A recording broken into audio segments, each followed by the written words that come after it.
We want to welcome you to the Standards and Assessment Committee for December. Okay, last one of the year. And let's go around and introduce ourselves so that everyone knows who's here. Start right here. Earl Horner. Lisa Cummins, District 11. Spencer Stokes, District Dos. Oh, I'm one. You're one. Tiffany Stanley, Policy Advisor of the Board. Sherry Rubik. I work for Patty.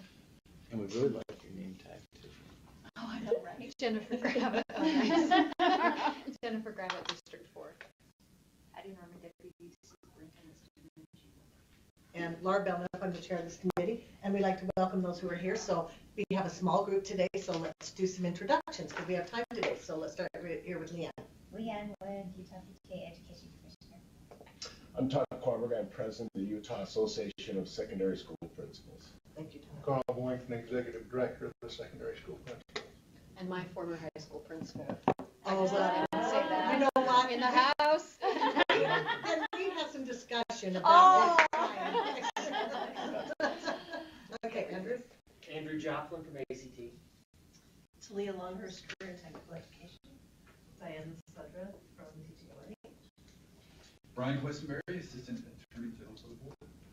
And Tamara has left the room, but she's with audit. So anyway, okay, let's go. Let's see. I think I'm in the wrong spot. Hold on.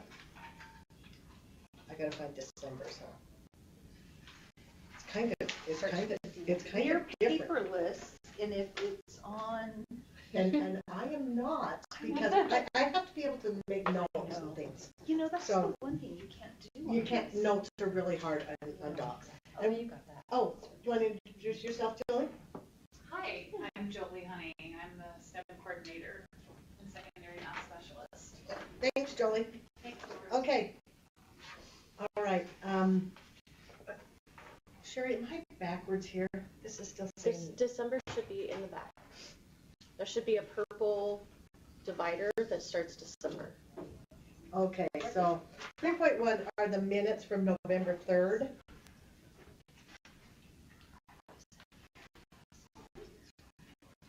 But Sherry, we did these yesterday. Well, that's what we're trying.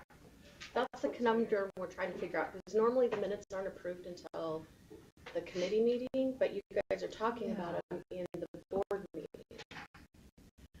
So, That is weird. so we're trying to figure out, do we leave them on and have just a committee vote? Or do you guys did you guys actually vote to approve them We yesterday? voted to approve them We yesterday. did. I think that's probably So then the they don't- safer bet. So then we don't even need to be on. We can just say. Right. It might be okay still to have them in here, but not as an agenda item, just in case we have more discussion. It is odd Okay. that the full board, though, is voting on our committee's minutes. Before we do. I'm wondering then, what do you think of process-wise is if when we are doing committee reports, that the first thing we do is approve minutes by that committee? And That only. makes sense. That makes sense. Okay, and then that would. See if you can pull that off. Oh, I can't. You can do anything. But at least we can ask. Okay, so. Okay, so I'll put them on next time, but I won't have them as like an action item. Or Yeah, I anything. think I'll send Just an so that they're memo there. or an email right now. Yeah. And ask Okay. leadership to. I think that would be good. consider Okay, that. so we're on to 3.2, and this is our 277, the high school course grading requirements. There was a lot of some interesting things that happened since our last meeting.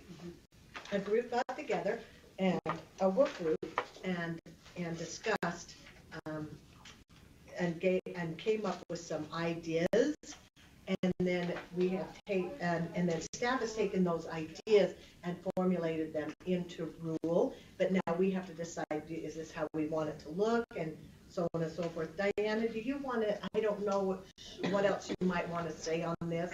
I don't know if you want to tell us a little about the work group, maybe. I'll actually go.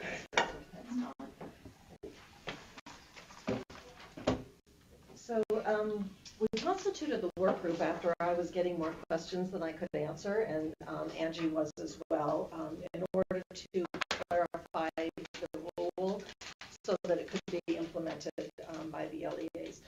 So we put together a work group that consisted of some principals. Todd was one of the members of that work group. We also had some a Board of Regents representative and a number of curriculum directors who were the ones that were making most of the phone calls in order to get clarification around the rule. And so this item and the next item kind of go together, but I think you need to look at the rule first, because what we decided is we wanted to have some FAQs to clarify for the field how to implement the rule. And in the process of writing the FAQs, we kind of stumbled into some issues with the way that the rule was written, so that we couldn't have FAQs that matched the rule and made it true, if that makes sense. So So I think we could just go over the rule. yeah, and then once that's in place, we can make any changes that we need to the. Okay, so Tiffany, I know that you did this rule, so do you want to go over? Actually, Ben did this rule. Ben did this rule, so Diana must be. So, yeah, so I guess I'll go over it because I have no idea where Ben Okay, is. so we're on page 1 of the rule. So the reason that you see some things added and then crossed out So we're looking here at revision 1, right? of the rule, yes, I believe so. Is it copied or is it in our? Okay. The copy Yes. is- It's in board docs, but I also made copies. And this is the most You current. have This is some- not right. It should be. It should look like this with red. There's stuff. another one. I know, in- it's in my Because it So- looks like it's changed. Go farther in your section. Got it, And the copy is coming. and got it. Revision 1. Okay, so you have actually never voted on the part that was stricken here. So that was the way that the rule was written for this committee. But then during the course of the last few weeks, we have made the changes, but it was already public. So that's why you see things stricken that you never voted on. So the input from the stakeholders was that they wanted a comparable course code. And then the conversation was, well, the graduate, if it had to have the same course code, then that would eliminate some possibilities and that would be less flexibility. And so that was taken out. That might be something that you want to talk about, and Laura can explain that more. Can we just stay there? Sure. Having the same course code, for example, if a student decided they wanted to take an honors course, and they are, can we just take a grade student, they're an A student, they decide, I'm good, I'm going to take this honors course, and they get a B. Now, they cannot go back and take a regular history course. They have to take the honors course again if you say the same course code. And I find that if a student really wants to change a grade, that they ought to be able to take a history for a history, a science for a science, whichever one it is. I guess it gets a little bit detailed when you think about a student not doing well in a 12th grade English class, for example, getting a C, and then they just take a creative writing class and it gives them an A. Say that again, So you can take a creative writing class as a 12th grader, and you could have that count as your 12th grade English. Okay. And so I guess as long as would the replacement grade say, no, this is an English credit, it was creative writing. Oh, yeah, that's another piece on here. Because I guess that's what It bothers can't me. say is that honors history. just to get your GPA up, you take an easier course or a quick online course or this course just to get your GPA up when, I don't know. It has to know, a couple of things it has to know. It has to know where they took it and the Yeah. teacher who gave it to them. Not So- the teacher, remember we found out. Oh, yeah, that we doesn't found that show we up. can't do the teacher. So it has to be the what's the term? Institution, thank you, and the then- institution, and it replaces, so it wouldn't say history honors any longer, it would say history and the institution it came from. Okay, Chair, this brings up a personal story of mine. So my son went from homeschooling as a freshman to a sophomore, and everything that he took as a freshman was obsolete. So he had a full year of Shakespeare but that wasn't considered an English credit. And so he had a full year of math, he had a full year of history, American Revolution. He started to study that for a year, and that wasn't considered history for a credit. And so that built up resentment, and he ended up having 6.5 credits he needed to take on top of getting through his sophomore and junior year and senior year on top of that. And so he ended up transferring schools and going to Valley. And, you know, just to make up those credits, how can we help those kids that are transferring back into the public school system who have come up with that, you know, have had credits in those subjects, because that's by code, you have to teach the subject in the state. How can we transfer those subjects over to the public high school? Okay, I think it would be a different issue than this, what we're doing. However, I still think it's an issue, and I think that's where a lot of the competency-based information is going to be very helpful. Okay, but when you're talking about grade and this is replacing a grade. Well, but comparing class to class in the subjects, you know, wouldn't There's that no be comparison at this point, though, Lisa, with homeschool lessons. And that's a whole different thing, which I think we can bring back to the table. Okay. Because I think that'll come under competency. Okay. I think that that's a whole different subject.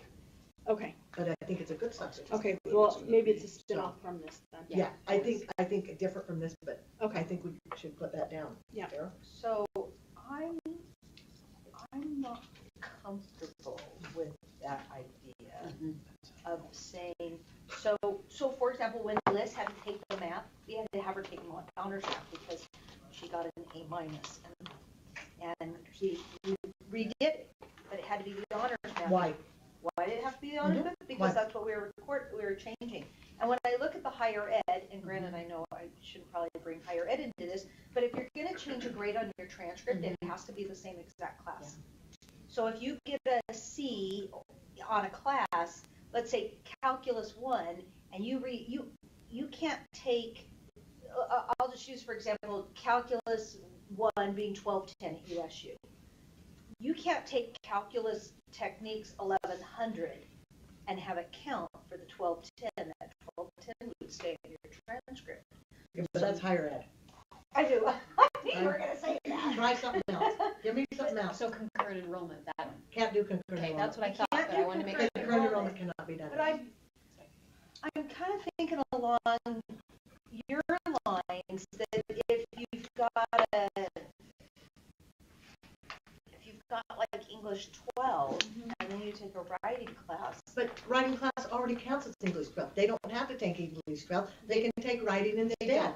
They're comparable for the credits. They are. But it's just hard because then if it does, I know valedictorian, it depends at the local level, but things like that, like I'm just going to hurry and take a creative writing class. I'm going to get my A. I'm going to be But how can you hurry and take a creative writing class? Then I say there's a problem with the creative writing class at that school. I'm wondering That's what I if say. it would be best to go through the frequently asked questions, because that addresses the school, and these questions are kind of in there, kind of out of order, so then if we go through that will answer most of these questions, and then we can go back to it. Okay, but Lisa, did you have a comment before that? Well, I did, and it spins off what Terrell, and it spins off what Elisa was saying yesterday in the board meeting, how this child, you know, he tried to place, he's a, let's see, he had to take secondary 3 because, let me just read this. For the region. No, it was, kid 2 was attending early college high school as a sophomore. He had to test in the spring of 9th grade for his math and English placement. He scored so high in math that he should have been able to test out of all high school math and immediately start in college math. He ended up having to take secondary math 3 because of statute. You have to take 3 years of math. He scored over, he needed to score between 46 and 60 to be placed in MAP 1050. He scored over 70, but couldn't skip 1050. Is that higher ed? Is that legislative? Is that something? He scored a 70 on the AccuPlacer? Yeah. Yeah, I don't think that's high enough to score out of. But that's really out of the realm of this. higher ed. Well, okay. Yeah, so again, that's another that's thing. another thing. Okay. Okay, so Diane, I'll come back to you. And so, should we finish through rule, or do you want to go to FAQ? I think if we finished with the rule, it would actually help with that. Okay, So I think all right. your decision Then I'll be point quiet here is- and you let you finish. I think your decision point here is, do you want it to have the same course code, which is what the field said, or do you want it to say fulfills the same graduation requirement, which is what the rule originally said? Because that will then come out in the FAQ. I just need to know that from you. Well, I think it has to be what the field said. I do too. I think it has to be the same course code. I think we are narrowing, that might work great for a system.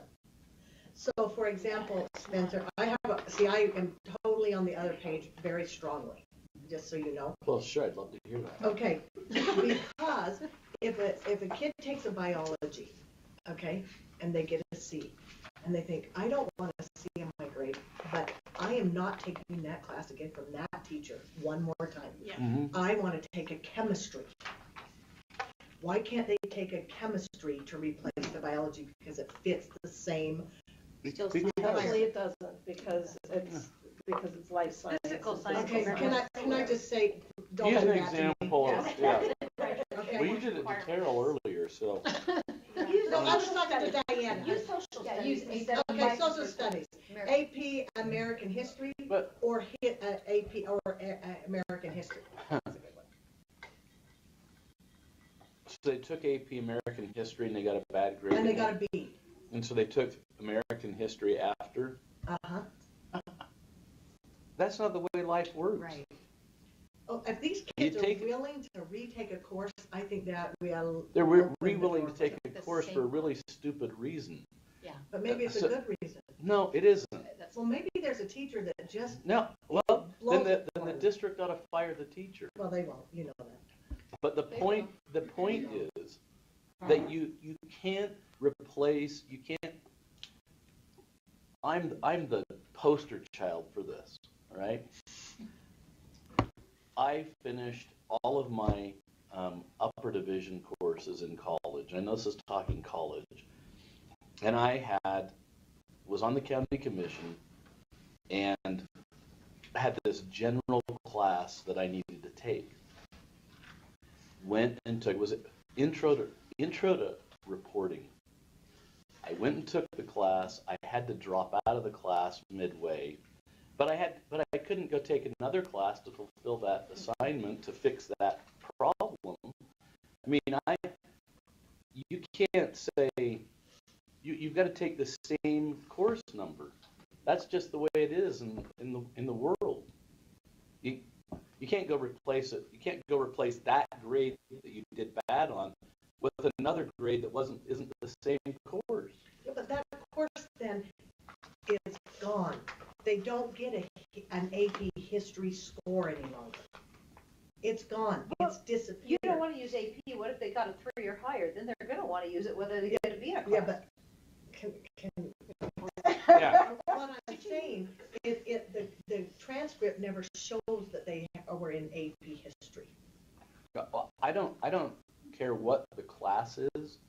I don't think you can replace a class that you've got a bad grade in with another class that's not the same class. If you want to fix your bad grade in that course, You take it again. you take Yes. that course again to fix that bad grade. You can't go, oh, art.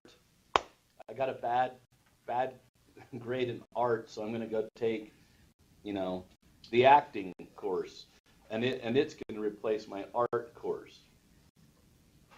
It doesn't actually replace it. You're not replacing the bad grade of that particular course because it's not the same. It's not the same course. So you can't. How do you replace something with? How do you break this? How do we tip over that cup of coffee and say we want to replace that and have it be something completely different. I mean, it's got to be the same.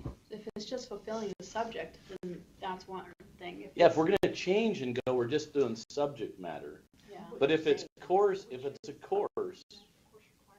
And really, what is school about? It's more than learning. It's about, perseverance and hard work and grit. And But see, I just think that because it's the shows easy grit way if out. a kid is willing to retake a course. But I've kind of seen this in action sometimes, and it's really just, for the most part, I just want an easier avenue. Instead I don't of, think that's always the case. now, I know nothing's always, but the valedictorian if you wanna really- in my senior year was a person who had taken all the softballs and got A's, compared with the person who took all the hard classes and got A's. Both had perfect scores and were going to be the valedictorian. Well, I I understand. A lot of schools now are having 3, 4, 5 valedictorians. I know. They allow them all.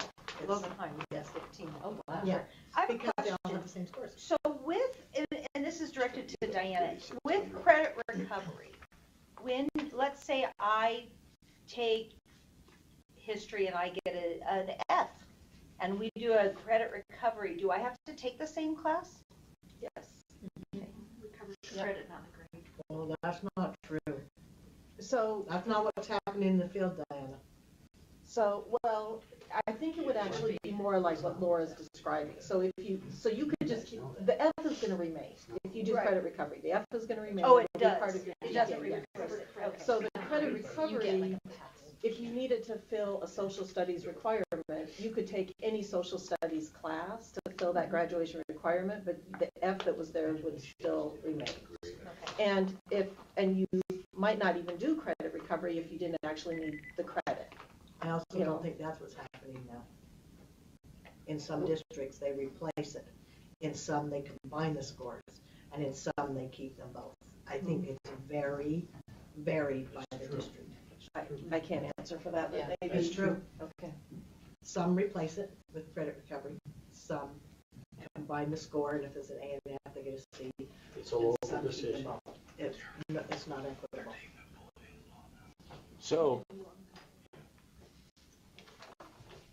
So my question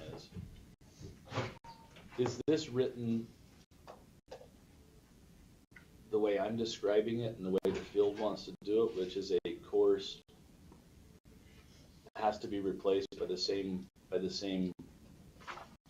No, it's the way that if somebody were to make a motion right now to adopt this, to make these changes in the rule, then the things that are crossed out would not appear. So if you want the same course code, then you would need to make an amendment to the way that the rule currently is. If you want to keep it the way that it now is, you would just approve the changes to the rule. What was the rub with having it be the same requirement? The same graduation requirement? What was the rub? So what I heard from the field is that it left it too open. Okay, So we we've been didn't say the talking, field. First of all, we didn't have any counselors there. Correct? that is correct. Okay, which I find that Yeah, that is problematic, because I think that's where the rubber meets because they're the road. people who will let them squish around. Right, I just so you know, because I actually thought there were counselors, but you were talking about people who were trying to make this fit into a system, and not the kids, let them mold the kids to make that work into their system. I think that the main reason that they wanted the same course code was because, not for the examples that you've given, which I think people are really comfortable with thinking about those, but when it is a completely different thing. Like, say you were making your CTE requirement, and then you can, like, I don't know how many courses there are that can fulfill a CTE requirement. I'm guessing that there's over 100, 300. Oh, that's right, because that's how many standards you guys will have to do in the next few years.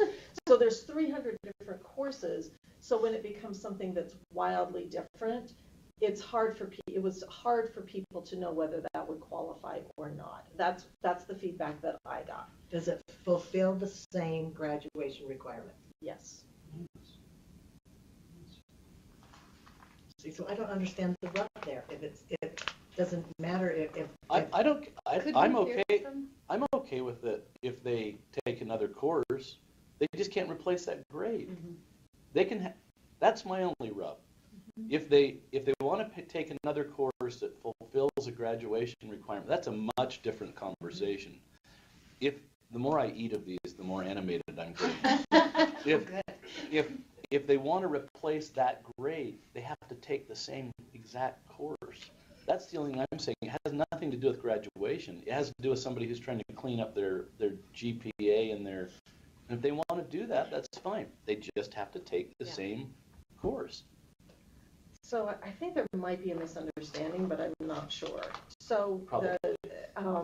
so the way that this is in the FAQs is that if a student were to do that, it doesn't, we keep saying replace, but it doesn't really replace. What happens is the first course that they took disappears from their transcript, and the new course appears at the time that they took it. So that AP history course that they took as a sophomore just disappears, it's gone, and the regular history course that they took as a junior now is there with the grade for that course. So it doesn't really replace the grade, but even though that's what The other what grade we're calling it. disappears. So are they lacking a class then and still have to They could be, yeah. It could be, yeah, and so these kids have to, I mean, it's a big deal for them to try and do So this. it could happen with the scenario that my son went through, where they would have to transfer to another school Yes. and have, They could become credit deficient. yeah, and that's Yeah, what happened with I my son. don't see that there's gonna be a bazillion kids doing this, but it's hard. I heard, Wow. so our new assistant superintendent, Darren, told me that he dealt with this a little bit in Box Elder, and the main group that came forward that they did not expect was student athletes. Yeah. Because then they were able to qualify for participation. He didn't say how many there And were, so but that what was about the majority that came through. And all I'm saying is, I'm fine with this if it's all about graduation, but if it's about replacing that course, it has to be the same course.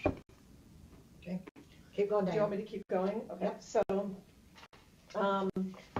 then the other changes are a result of a conversation that we had with Aaron Ruff in terms of what is actually possible in terms of what things look like in transcripts when they come out.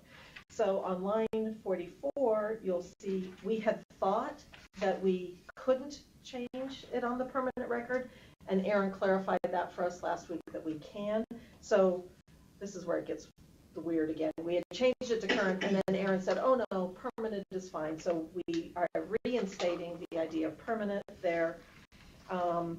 And then may not otherwise indicate on the student's current record that the student repeated the course.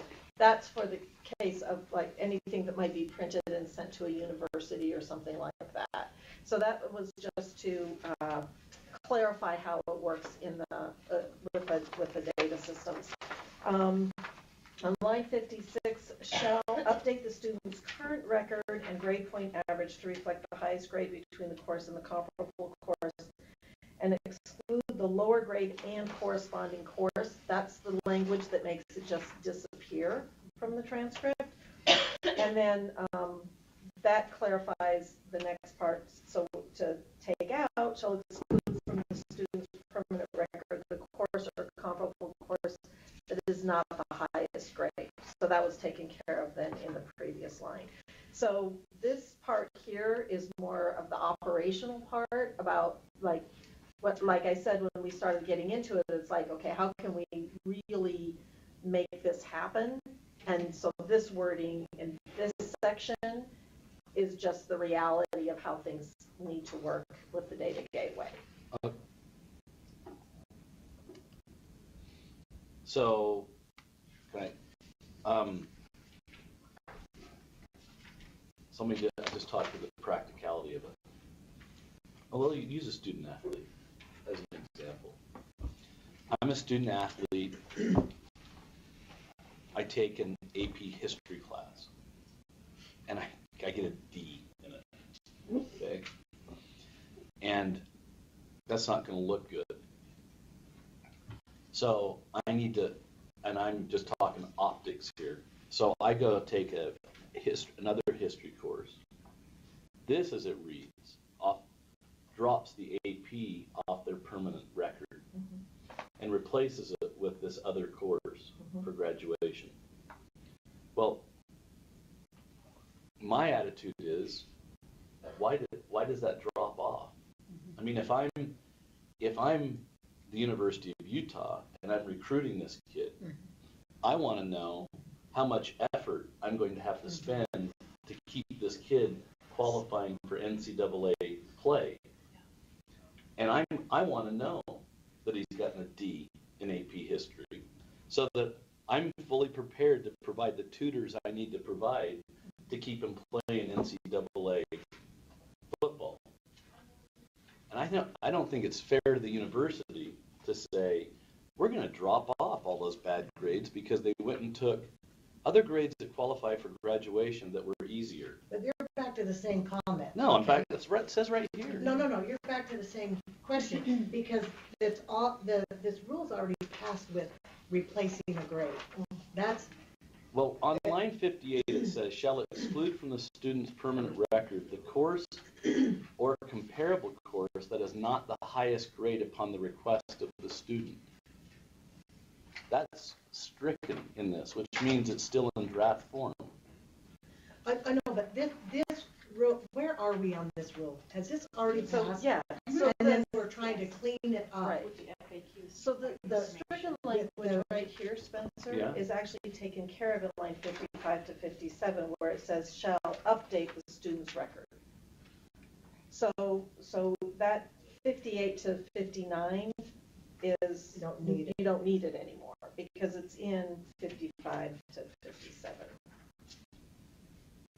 Well, correct, but it says the exact same. It says the exact same thing I'm concerned about with lines 58 and 59. So, but if it goes back to help me, I'm trying to get clarity. Right. So if it went back to the first part, and they took the AP history, they did the good grade, and they retake the AP history. You're I'm okay fine with that. and Yes. it replacing that. Yes, grade. that So it's grade. still back to the same first. It replaces same that thing. grade. Yeah. But you can't drop off a course that is not the same as the course you had before. So it's still back to the same. Right. The beginning comments. Right. That's what I meant. It's just an additional. This is now talking about over here it's talking about definitions. The definitions. Over here it's talking about the practicality of it. Yeah. Okay. Right. And then I think. How are you going to do it? I think we have to consider, you've got two students and one did not have to repeat, and the college should have that opportunity to see which one do I want. They're still not going to see that, though. Well, they wouldn't because it'll be. That'd be replaced. But if it's replaced by If at it's least replaced by the course, same course, that's different. that's to me because okay. that shows a lot more grit, Right. initiative. I'm going to dig in there. I had a rough time, but I'm going to take that same course and I'm going to accomplish it. If it shows a different course just for graduation, and that's what it is, I have a real struggle with that. Because I think there needs to be transparency to these institutions that are accepting these kids. And it's not just that. I mean, they're going to spend a lot of money too. I mean, the university's going to spend a lot of money, the kid's going to spend a lot of money, and they ought to know what they're getting when they're going into the course. Okay, so. But where we have we're a at, motion? so, well, can I ask another question? So is this a change? Why are we changing this? Because the field had a lot of questions. How do we do this? What's the process? Because the rule already passed that a grade can be replaced. Yeah. Well, so revision 1. With the red, if you keep the red that's outlined, Spencer, it does what you're asking. But I wouldn't make a motion to pass the version that's posted on board docs that doesn't have a revision. Because there's two versions posted on board docs. Okay. The one that doesn't have the revision is the one that doesn't have the red breakdown. The only problem with that is that the second page then Oh, really? Like we, Yeah, like so the it second would, page, these changes.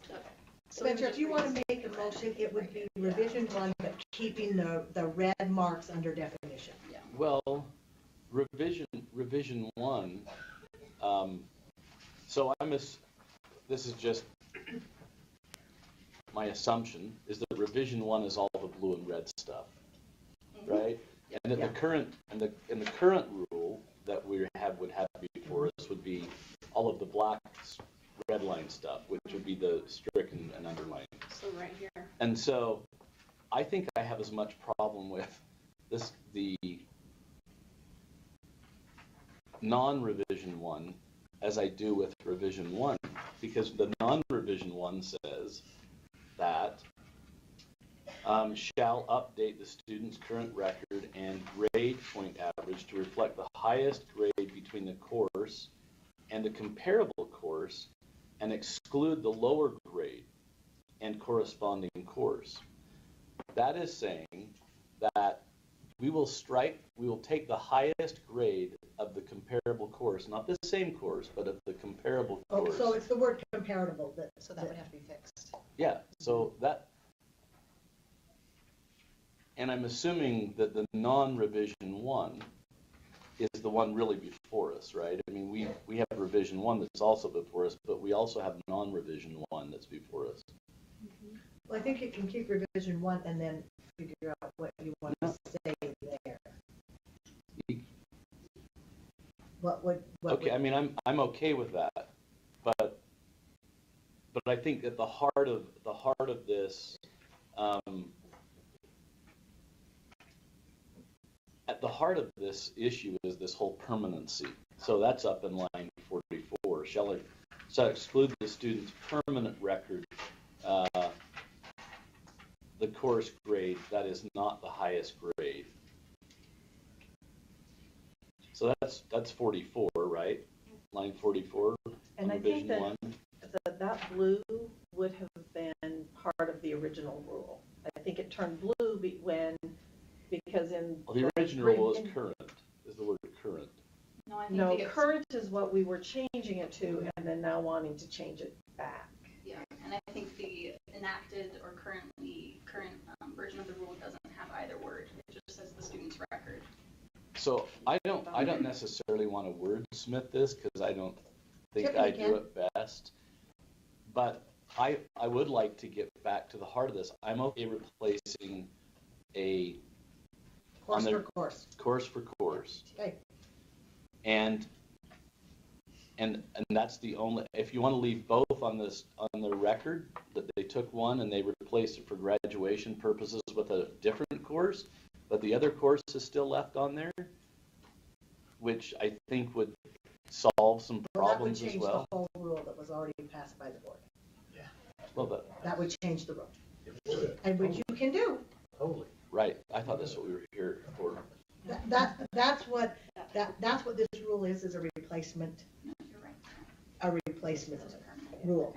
Mm-hmm. And so that's already passed the board and we're just trying to refine it. So that's up to you if you want to. But I like, Jennifer would like to hear what the field has would to like to say. hear, because I'm also interested in. Terry, it's a remarkable thing I want to hear from you. I know, I read it, but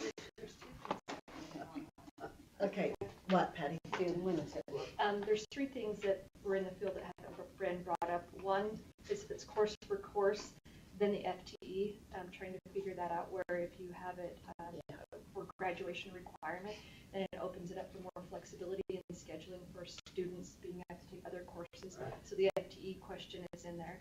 The second one is the competency in the learning cycle.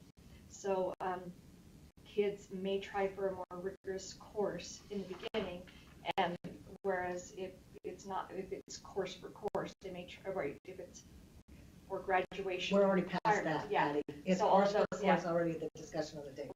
Okay, so those were the 3 things that were not part of this discussion, that were part of the field discussion. So to be clear, I'm okay having them take another class that is for graduation. Mm-hmm. I'm not okay with them taking off a class that they failed in, that they want to replace it with a course that's not the exact same Okay, course. so Tiffany, can you help us there?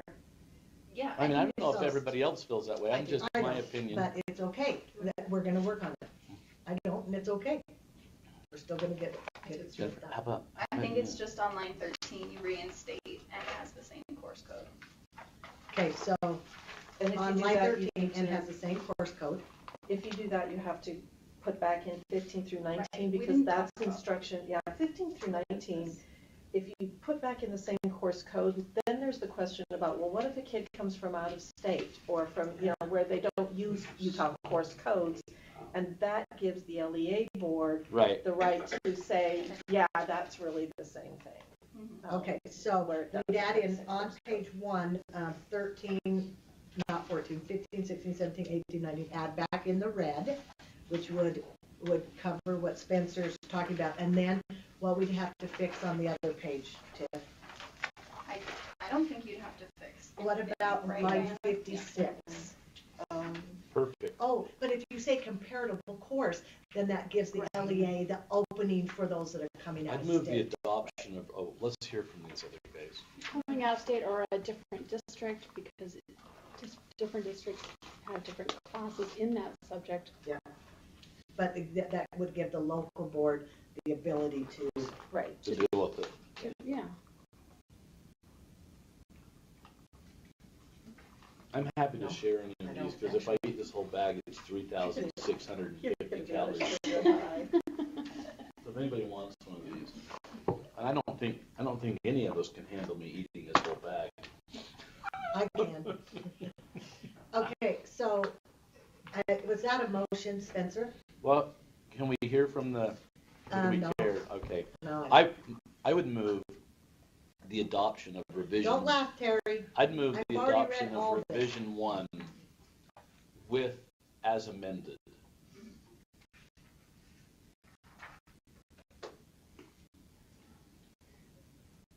Second. No, As we don't amended need a now. second. Do we have any discussion here? Look, I dealt with this personally at college. I took psychology twice from the same teacher. And it's not, I think if you change the rules that drastically and then go to college and expect different results, I think you're gonna cause more problems. But I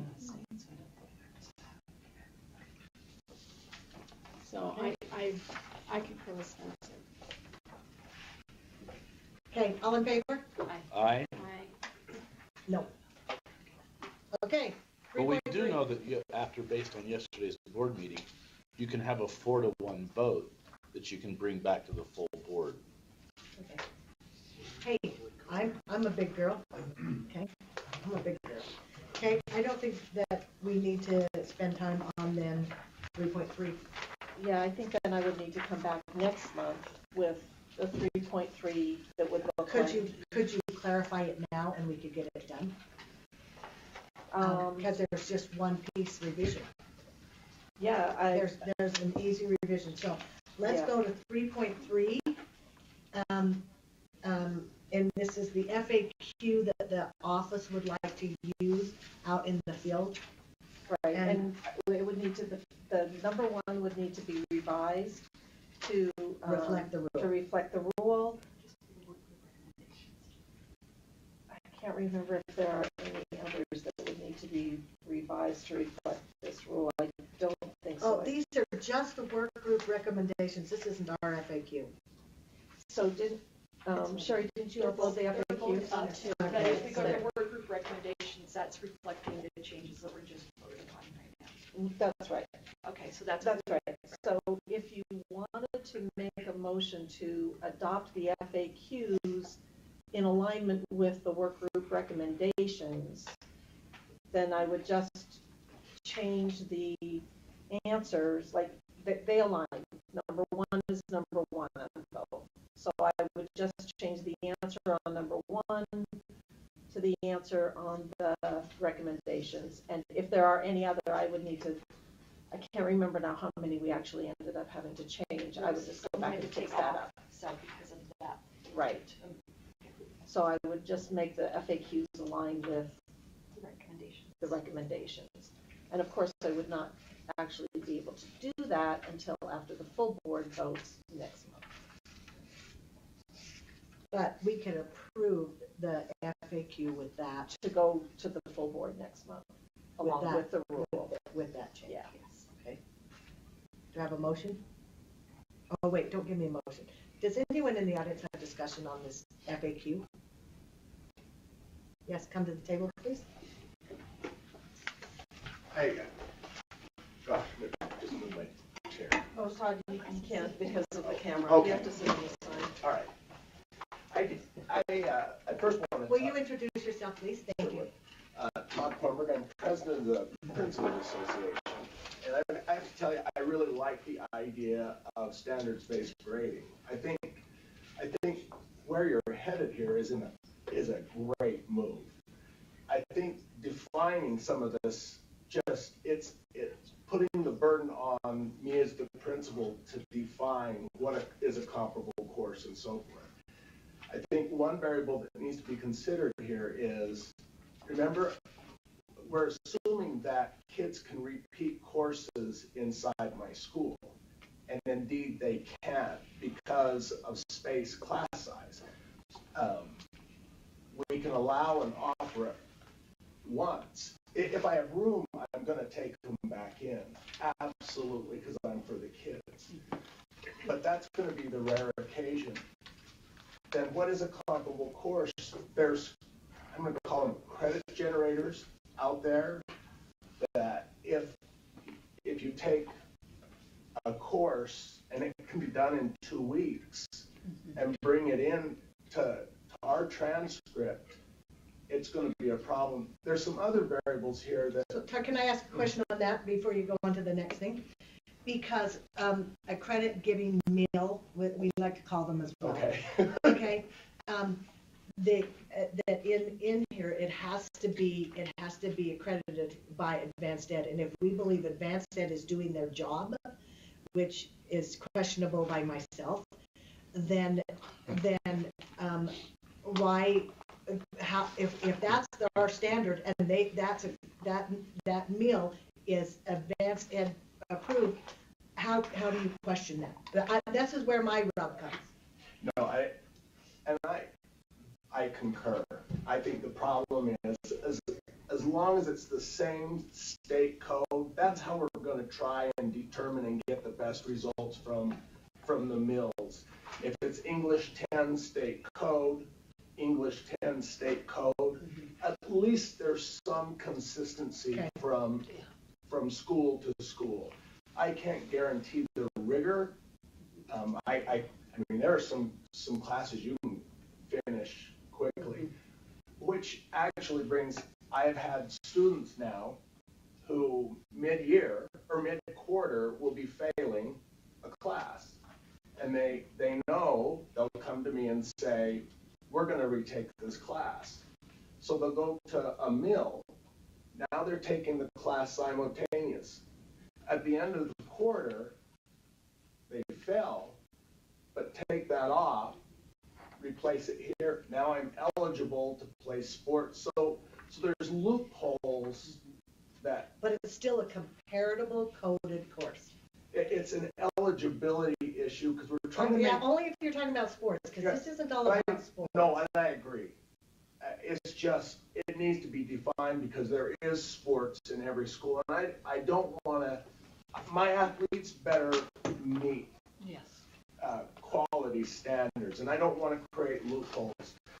And I'm not all about athletes either. It's just we need to define what we're going to allow here. Wouldn't that be your local LEA? Yeah, I think the question is, how are we all going to interpret it? Because we're all going to interpret that rule differently. I think we are asking for more direction from the board in the definition of what we're to do. Okay, did that not do it though? Comparable course, that it's state coded? It does. It helps a lot.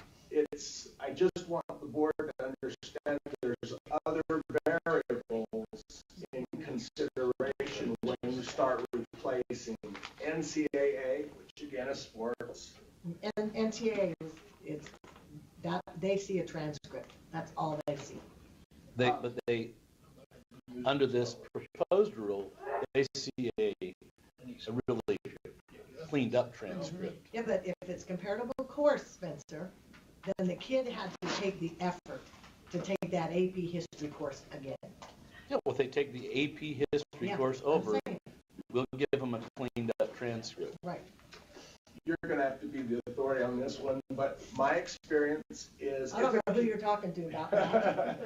If a kid takes a course and fails for NCAA, and they take another course, Same that course, may, same course. same course. That's what we Same just course passed, is a motion. Yeah, might be. They can take a comparable course for graduation, but the other course still stays on their transcript. If their district's doing it that way, Right, but We we'll just- allow them to. right? We just need to define that so that there's consistency amongst high schools and LEAs.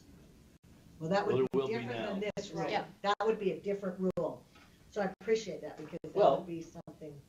No, I think this says clearly now, Same course code. same course code, or it stays on your transcript.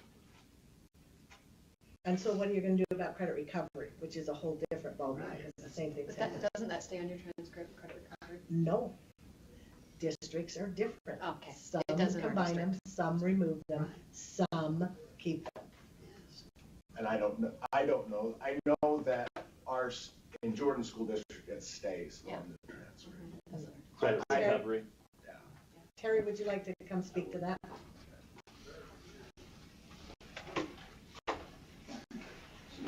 Terry, do I need to provide you some peppermint chocolate covered almonds to amp up your presentation? I'm heading down on my way, and we'll stay that way, down. Okay. So, thank you, Terry Shoemaker, representing the School Board Association and Superintendent's Association. This is, frankly, a very, very, very, very important conversation. I appreciate you taking the time. Teachers feel very strongly on one side about this particular issue and comparability. I can tell you for sure that's the case. Principals and counselors have also different feelings as it relates to, kids should have options as it relates to graduation credit, which Spencer, I thought you outlined, I think, very, very well. There is a difference between graduation credit and whether or not something should be on the transcript or not. Attached to that is this whole notion of what we're thinking about as it relates to competency-based education. If we're moving in that direction, grade becomes less of the issue. Learning becomes the primary issue and the emphasis, and it's fine when we've achieved it, no matter how many times we've attempted at it or different ways in which we've attempted it. That ends up being the goal. As it relates to this particular rule with the changes that there are, we had quite a discussion about this recently, about these things. I think the way you've changed it will probably be helpful for most school districts most of the time, but Laura's exactly right. Chair Belknap is exactly right when she says it's done differently in school districts across the state. She knows that because by virtue of online is a different way to do it. The reason we have a proliferation of online is around this issue right here, in many respects. So if you don't create flexibility in this and you tighten it up too much, what you're going to do is impact the graduation rate first, and secondly, you'll impact those kids' grades in terms of getting into college. There's a reason there was flexibility built into that, because the notion across the state is competency is becoming more accepted over time, where learning becomes the variable and not the grade. So that's my comment. I think in terms of what you're trying to do, I don't think that we're hurt with too much with these changes, but I want to caution that you can go way too far in one direction of this and create some other things that you're trying not to do that. Okay, I think you're pretty close, Spencer, to answer your question. Okay. Thank you. Lisa? I want to just agree with what Terry said, because this does go to the homeschool part of it. They are going to online charters that accommodate homeschool kids and their classes and will roll them into the subjects for graduation rates. So there is relevance there.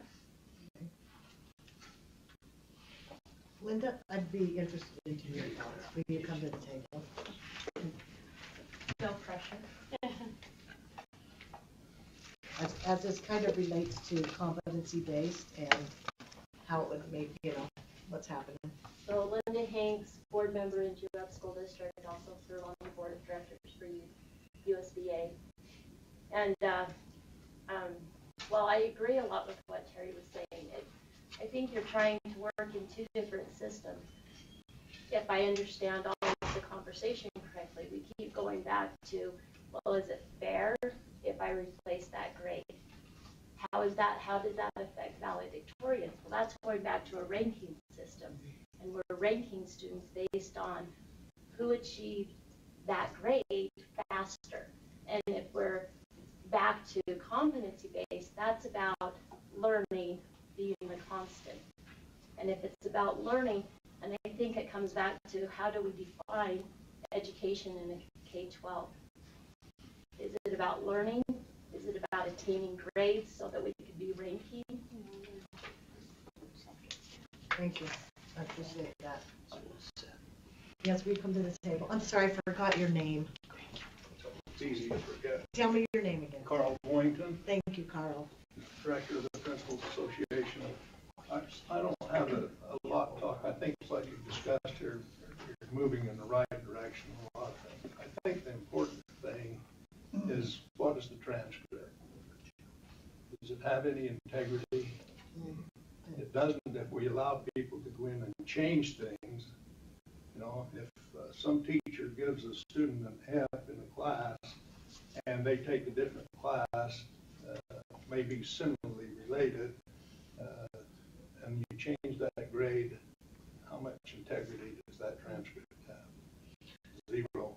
And so when you start saying, we use transcripts to help determine scholarships, not just athletics, music, everything else.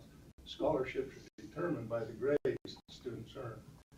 If the transcript does not reflect the true things that have happened with that student in this grading system, then we're sending a poor message out to everybody.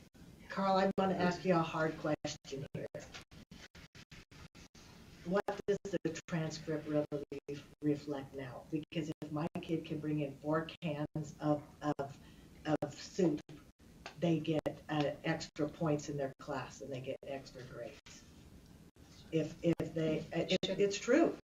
So it's bigger than our conversation today. What does it really reflect? That I was in school for 12 years, or does it reflect my learning? And so maybe it's bigger than asking you. As a principal, that is wrong. Yeah. And that's a Well, school I so problem. agree with that. It happens. The thing is, should be I'm sure it changed. happens. There's probably not enough guidance and direction and rules to govern that kind of thing. And so that's why it happens. So you need to make sure that this rule is very definitive and spells it out very clearly so that people know how. This whole thing is on course grade forgiveness, so that's what this is Yeah, on. this is a whole different subject. I realize that. Thank you, Carl. Thank you. Okay, so we have did we get a motion on the table? Yeah. Okay, so back to committee. Any comments, committee? Okay, this is on the FAQ, that it will reflect what we voted on in the rule. All in favor? Aye. Aye. And no. Okay. We're on to no, it's not 3.4. Yes, it is 3.4, but it is, have I got this right in here? Oh, yes, 277404. No, you changed and moved it. You already had your book before you changed it. To 700. Yeah. Okay, so I got to find it. It was originally, I think, Okay, so we're doing 3.4, which is our 277,700. Thanks, Carl. Thanks, Carl. Okay, this, we've been working on this for a while. I'd just like to give a little bit of historical background on this so that we know where we are. This came to our committee several months ago, passed out of committee as not this version have we got both versions in here? Both versions are. Okay, which was the first one, okay? Passed out of committee, passed through the board on second reading, and then we had a hearing on this, and then we decided to bring it back to our committee to discuss it and maybe clean it up a little bit. Yesterday, it came back to our committee, and we passed it out again with some changes, but we were not able to make the complete, concise changes. So yesterday in board, we're bringing it back here again, knowing that we're still working on a final reading moving forward when we get done with this. I just wanted to give some of that background on this. So Tiffany, would you like to go over this for us? Sure. Would you like me to review both versions? I think maybe just going over version 1 would be better. But you tell me. You decide, Tiffany. It may be helpful just to remind everyone what the first version did that went out for public comment. Okay. So on the key changes, so on line 126, outlines the grades 7 through 8 general core requirements. So I'm on the version that passed through the board. So grade 7 language arts, grade 8 language arts, grade 7 math, grade 8 math, grade 7 integrated science, grade 8 integrated science, U.S. history, and Utah history. So those would be required for all middle school students. Then on lines 161 through 175, these courses would not be required for students to take, but an LEA would be required to offer them. So this is at least 2 of the arts, physical education, health, college and career awareness, and digital literacy, and at least 1 of the world languages. And then clarifying on lines 180, sorry. At the discretion of the LEA board, an LEA board may require a student to complete additional courses. So, an LEA could still decide to require all the same courses that are required currently, or, kind of pick and choose. And the flexibility then was really at the LEA level to decide what middle school course requirements beyond what the state has set. So that's that version. That's called version 1 or version? We can call that the version that passed. The current, yeah. The one that passed. Okay, thank you. That we're waiting for final vote on. Okay, so now. Okay, so then revision 1 that the committee considered last month. Let me jump to the description of the courses that would be required. So on line 141, so still grade 7 language arts, grade 8 language arts, grade 7 math, grade 8 math, grade 7 integrated science, grade 8 integrated science, U.S. history, Utah history. And then health education, but note that all the credits are gone. So currently health education is 0.5 units of credit, but now it would just be health education. College and career awareness, currently 1 unit of credit, but now it could be, a half unit or whatever that may look like at the local level. Digital literacy, no credit is assigned, and then at least 1 course in the arts and physical education. So again, arts currently is 1 credit, so it could be less than 1 credit now. Clarity, Tiffany, yes. These are the changes we made last month in our committee. Okay. Yep. And then the same with physical education, whereas right now it's 1 unit of credit. The locals could kind of decide what that looks like, but at least 1 course. Yeah. I think Jen was first. Oh, it's okay. Just a clarification question. I'm curious where on line K you got beginning no later for digital literacy. Why, instead of just putting letter L, why don't we just have the arts as defined in line 33? Why do we separate that and say at least one course? Because we're already saying one course in health education, college and career awareness, digital literacy. Why do we almost like put that aside and say, oh, and also one course in the arts and physical education? I'm just curious why we have that. Why not just say L, arts is defined in line 33, and physical education is defined. I know we'd have to define that, but I just wondered. So I actually do think it would help to clarify if the at least one course was like up at the very front. Yeah, that's what I think too.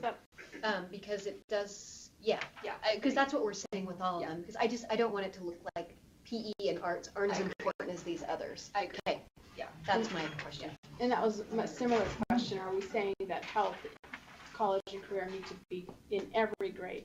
When I thought we had it's just one course, and so, then that would. So that's what, Okay, so can you do that? That would probably go somewhere on line 141, right? Yep. Talia, do you have a comment to that? You can actually take out beginning no later than. Yeah. I thought so. Yep. Thank you, Talia. So, and then let's jump back to.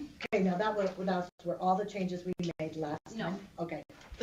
So, the other key piece were the changes starting on line 88. So, this language is currently in a different section of the rule that just governs high school graduation requirements, meaning like the current version of the enacted rule. And the committee's motion was to move it up to govern elementary, middle, and high school. But have it put into each section. Okay. So essentially this language provides flexibility on a case-by-case basis, likely, although that's not 100% clear. So for an LEA to modify a student's course or graduation requirements, and then some of the stipulations. So if the modification is consistent with the student's plan for college and career readiness, is maintained in the student's file, includes the parent's signature, and maintains the integrity and rigor expected for the course or high school graduation as determined by the board. So there are some questions with that language around whether that language is describing an exemption from a course, from having to take a course like art. You're just completely exempted from having to take that course. Or if we're talking about substitutions, where you're saying, I'm in athletics and I want to substitute that for PE, this language is a little bit unclear as far as which policy direction. So Chair, I thought we had discussed putting a parent waiver in. So that's next. Is that next? That's one of the things that's been a problem to try and get. Okay. So, okay. So that's similarly with that parent piece. It's the language is a parent may request an LEA to modify their student's course or graduation requirements. And then the LEA would establish a policy describing what that would look like, and there would be an appeals process. Again, what does modification really mean? Are we talking about an exemption or a substitution? That's, I think, a very but then key the question. LEAs can decide how they want to do it. But you're saying we need more. Yeah, it's just really unclear. Yeah. The LEAs want more. Well, and I think it's very important for the board to know what you're voting on. Yeah. There is a big difference between Yes. modification and exempting I agree. them. Yeah. And I think actually there may be a third word that we're looking for that probably should go in there instead of modification. I mean, so the way I understand this, a parent could come into a high school principal, counselor, whoever, and say, I don't like the way this, my middle school child's courses are outlined for advancement, and they could ask for either a waiver, a modification, exemption, whatever it is. And the LEA could grant that, right? But we don't know. What? Yeah, we don't know what the constraints are around granting that. Yes. And if it's, and if that's allowed to happen, why are we even having this discussion? Because that is a sea change in this. And, I'm the one that's always saying we're just a road bump between the legislature and the LEAs. Well, this would remove the road bump. This would just be a smooth path. There's no need to have the last rule we talked about. There's no need to have this rule we talked about or talking about. If they can just blanket at any time modify graduation standards. Well, I know it keeps saying high school graduation, but this is really 7th and 8th grade. I Well, didn't that say was high another school. I said middle school. Yeah. Because right now it does. I said middle school. But I know you did. Okay, I had a couple of thoughts, Spencer, for clarity. When we had our hearing, several principals and superintendents spoke and said, we allow kids to do that now anyway. But other people spoke and said, we've asked and they won't let us. So there is a rub there that somewhere we need to give some help, and I'm not sure how to do it. And which one's at fault, right? Both, probably. Yeah. Probably both. Yeah. Well, and this isn't a change. Like, we've always had that parents can come in for the high school and make recommendations. Haven't we? Well, that would be I mean, it was already in there. So it, could I clarify? Yeah. What was in there is that the LEA could modify. How would LEA determine that? There could be LEAs that say, yeah, we'll do that on parent request, and there could have been others that would say no. What's new here is the language from 95 on that lets the parent Gives more power. drive. Yeah, it gives more parent. And as Spencer's pointed out, and Laura, your conversation has always been about middle school, but putting these words in now has an effect on graduation. The placement of the words right now actually goes to all K-12 because it's not separate in elementary, middle school, or high school. Right. So if it was, and the other part of the conversation is the credit-bearing years are 9-12, which is why the word credit was removed from the middle school. So that's why if that were a change, it would be a parent may request an LA to modify their student's course, and that would be in middle school. So for graduation requirements, and we have the credits. was that already there? It had been moved around once. But it was already in the rules. Yeah. Okay, so that's not new. I appreciate Jenny bringing that up. It's new in this placement. Right. I remember that. Okay, so that's not different, but it just says, what does it say? They may. An LEA may. Yeah, and to Spencer's point, at least this requires an extra step. It doesn't become the rule, it becomes the exception. A parent has to consciously go in and say, I think my child is already in the play or doing this or that. And so it's a little bit different to me than just, the rule at least establishes some guidelines. This says, we respect you as a parent to make some choices for your child if you want to take this extra step. And the people that this hurts the most are the students who have no parent involvement. But then they get a rich schedule. Yeah. But if we're looking at 357, which I think somebody brought up 357.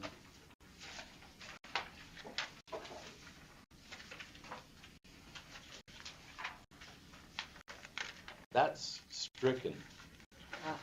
Yeah, now Right? it's just moved. It's been moved over there. Yeah, that's what it was before. To govern all levels of school, elementary, middle, and high. Right, so because of this has been revised so much, I'm assuming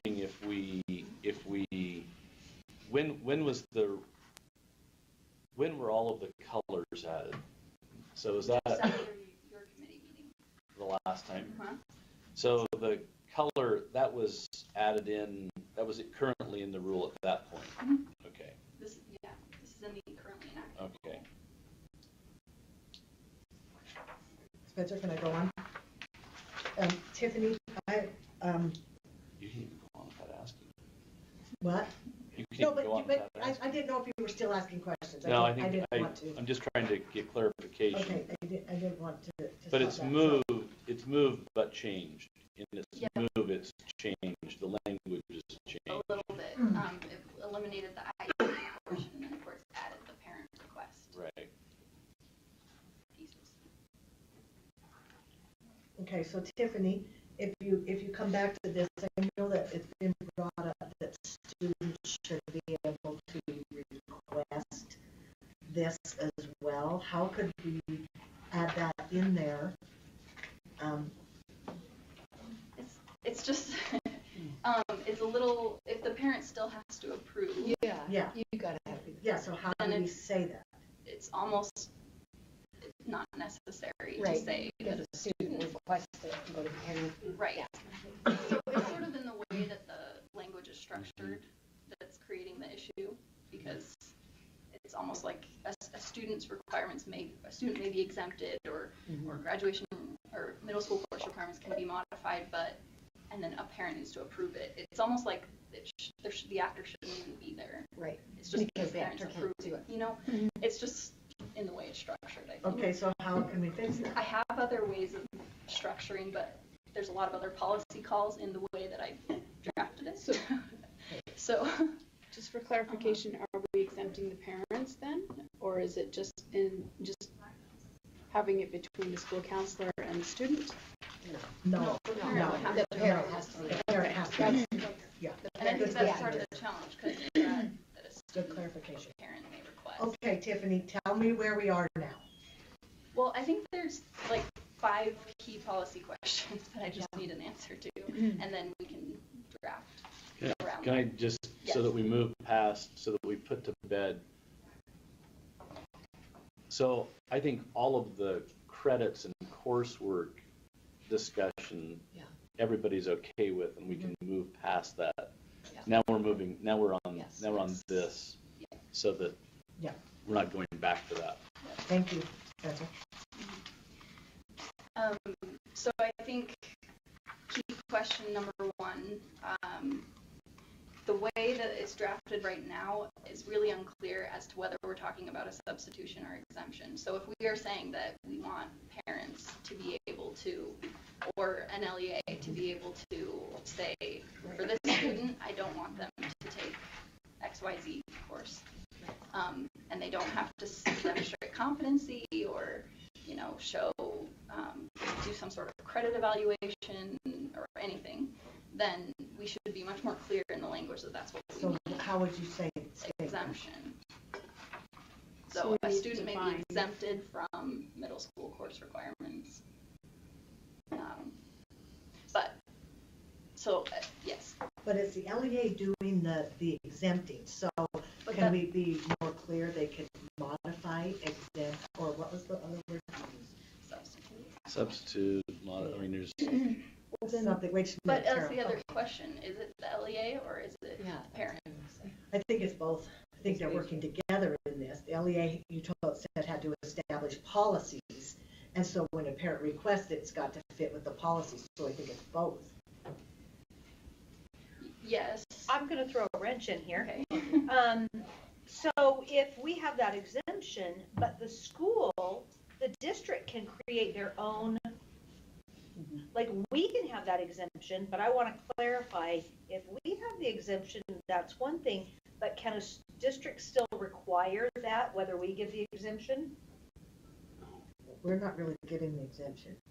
That's We're The allowing LEA the is. LEAs to. The word may.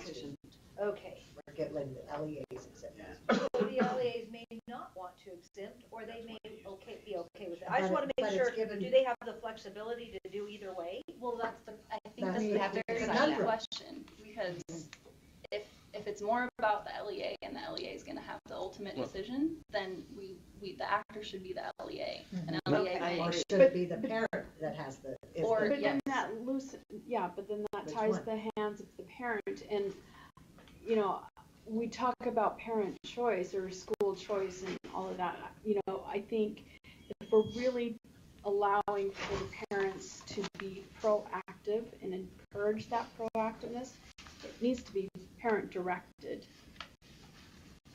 It's a conundrum, because it's gotta fit both. It has to fit both, where the LEA So- has the policy, but the parents have the right to do that. Yeah. So if, Yeah. I can see Tiffany's concern. Jen? Why not? I mean, it seems like what we had before. What line are you on? Sorry, just what struck out on 357, and I know this was outlined in 912, but I really feel like the parents involved, and upon a parent request, an LEA may modify graduation. Like, I feel like the LEA is the actor because they're looking at the best interests of the child educationally, and it's consistent with the student's IEP, it's consistent with the SEOP plan, it maintains the integrity for high school graduation. I know that would have to be adjusted, but it maintains the integrity of, you know, education. I don't know that you can say a parent could come in and just change everything without the LEA being the actor. We want to respect the parent, and we want the parent to have that choice, but ultimately it's the counselor and the school team that works together to make sure this child's getting a good education. Spencer? So I think the thing that Tiffany and we're all noodling over is something that we have no control of. Yeah. Because if we are going to allow an LEA to do this, we either establish what the policy, we establish the policy the LEA must follow to do it, or we ask the LEAs to submit in writing their policy for their waiver policy to the state board so that it can be reviewed. The issue becomes, as we've heard in this earlier discussion, it's not being applied the same in every district, which always creates for us the problem. Because Johnny got to do it over here, and Sally didn't get to do it over here, and you guys need to solve that. And if we do, then we're damned if we do and damned if we don't. Well, Fair doesn't mean equal. Right, I understand, but my point is, if an LEA, and if an LEA wants to establish this policy, I believe they need to establish the policy in writing, and we either have it submitted to the state board so we can say, these are the waiver policies that each district has, but you can't. I don't think you can allow this. I want parental involvement, but I also want parental involvement, but I also want the people coming out the end of the system to have had a quality education. So accountability at the LEA level. Yeah, I want the waiver to be granted, but I don't. But as it says here earlier, I mean, it talks about the rigor expected. Yeah. Maintains the integrity and rigor expected for the course or high school graduation as determined by the board. Now, I'm not going to use this as another example. However, I do know that if you're in a state championship playoff and that the rigor can change on for a particular student based on how many points they score per game. So what I'm wanting is, That's a referee problem. no, I'm talking about whether or not the kid can play because the rigor the rigor has been determined. Well, our rigor for this student can be a little less. Again, a referee problem. No, he's not talking about playing, he's right, talking what you're about in the saying. classroom. But so, I mean, I want to allow parents to have this ability, but I also want to have the outcome at the end that they've had a quality education, and we don't have and because this stuff spreads, you know that, right? I mean, Sally's mom talks to Johnny's mom, and Sally's mom says, well, I just went in and I signed a thing, and now Sally's able to take this course that is really easy, and Sally can pass and still play soccer, and John, and it doesn't have to take math. Johnny's parent, who he plays football, let's have that. I'll go in too. So there's got to be some standards here that you have somebody come out at the end that actually is a high school graduate. Okay, Tiffany, can we go line by line? Let's start at 88 and see what we need to clean up and what might work at this table, because we're all at different thoughts and places. So. Yes, we can. Okay, you think that's a stupid idea? No, Okay, no, I'm great with that. No. Tell me, Tim. You just started I'm okay your with that. concerns. You didn't say that, I did. No, we can. I was gonna throw out one option for how we could word this. Okay. To maybe be a little bit more clear. Okay, so where are you? But, so this is what's online, starting on line 88, but so replacing what I'm about to say with what's on line 88 through Okay, 101. so we're going to follow along on 88, but you're going to read what you think might work. Mm-hmm. Okay, great. Okay, so if you do want an exemption rather than a modification, which that's not a great word, but a substitution, a competency, credit, whatever. If you want, or a comparable course like we were talking about in the other. Yeah, like here's a specific example. If you really want either the LEA or a parent to be able to say, I don't want my student to have to take digital literacy or college and career awareness or whatever, flat out, and I don't have to show competency or show anything.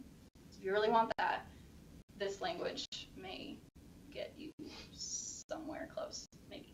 So, notwithstanding the middle school course requirements that you laid out, so that means we've said these are the requirements, but notwithstanding those, and also the allowance for LEA to establish additional course requirements. So, setting those aside, a student may be exempted from course requirements described in, so this is another question, which course requirements can this flexibility apply to? So this draft, this version takes out all those core pieces. So just those more electives, similar to sort of how the first version was drafted. So they may be exempted from those courses if the student's parent or guardian requests or approves of the exemption. The exemption is consistent with the student's plan for college and career readiness, and the exemption maintains the integrity and rigor expected for a student to be properly prepared for instruction in grades 9 through 12. Can you pop that up there? Yeah. Thank you.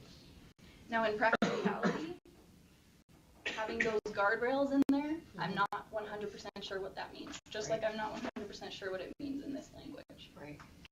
I think the only thing I would disagree with in that language is that I do believe they should have to continue to take the courses we've outlined, but a comparable option can be offered. Okay. So if they don't want to take, I mean, and this may not even be exactly right, but if we say arts, for example, that they need to have an arts course, well, the parent may come and say, I don't want my child to have an arts course. Well, then maybe the comparable arts credit is a language course, which is not, Can I give a better example? Sure. Well, you give it, and then I'll judge whether it's better or not. With the health standards, say CSE does come into play. If there's 2 health classes that are offered, a parent can opt out of one health class and have a comparable health class that doesn't provide CSE. Or it could be a health class that's offered online that doesn't have that in it. I mean, I think my issue is, I think we have required courses for a reason. Yes.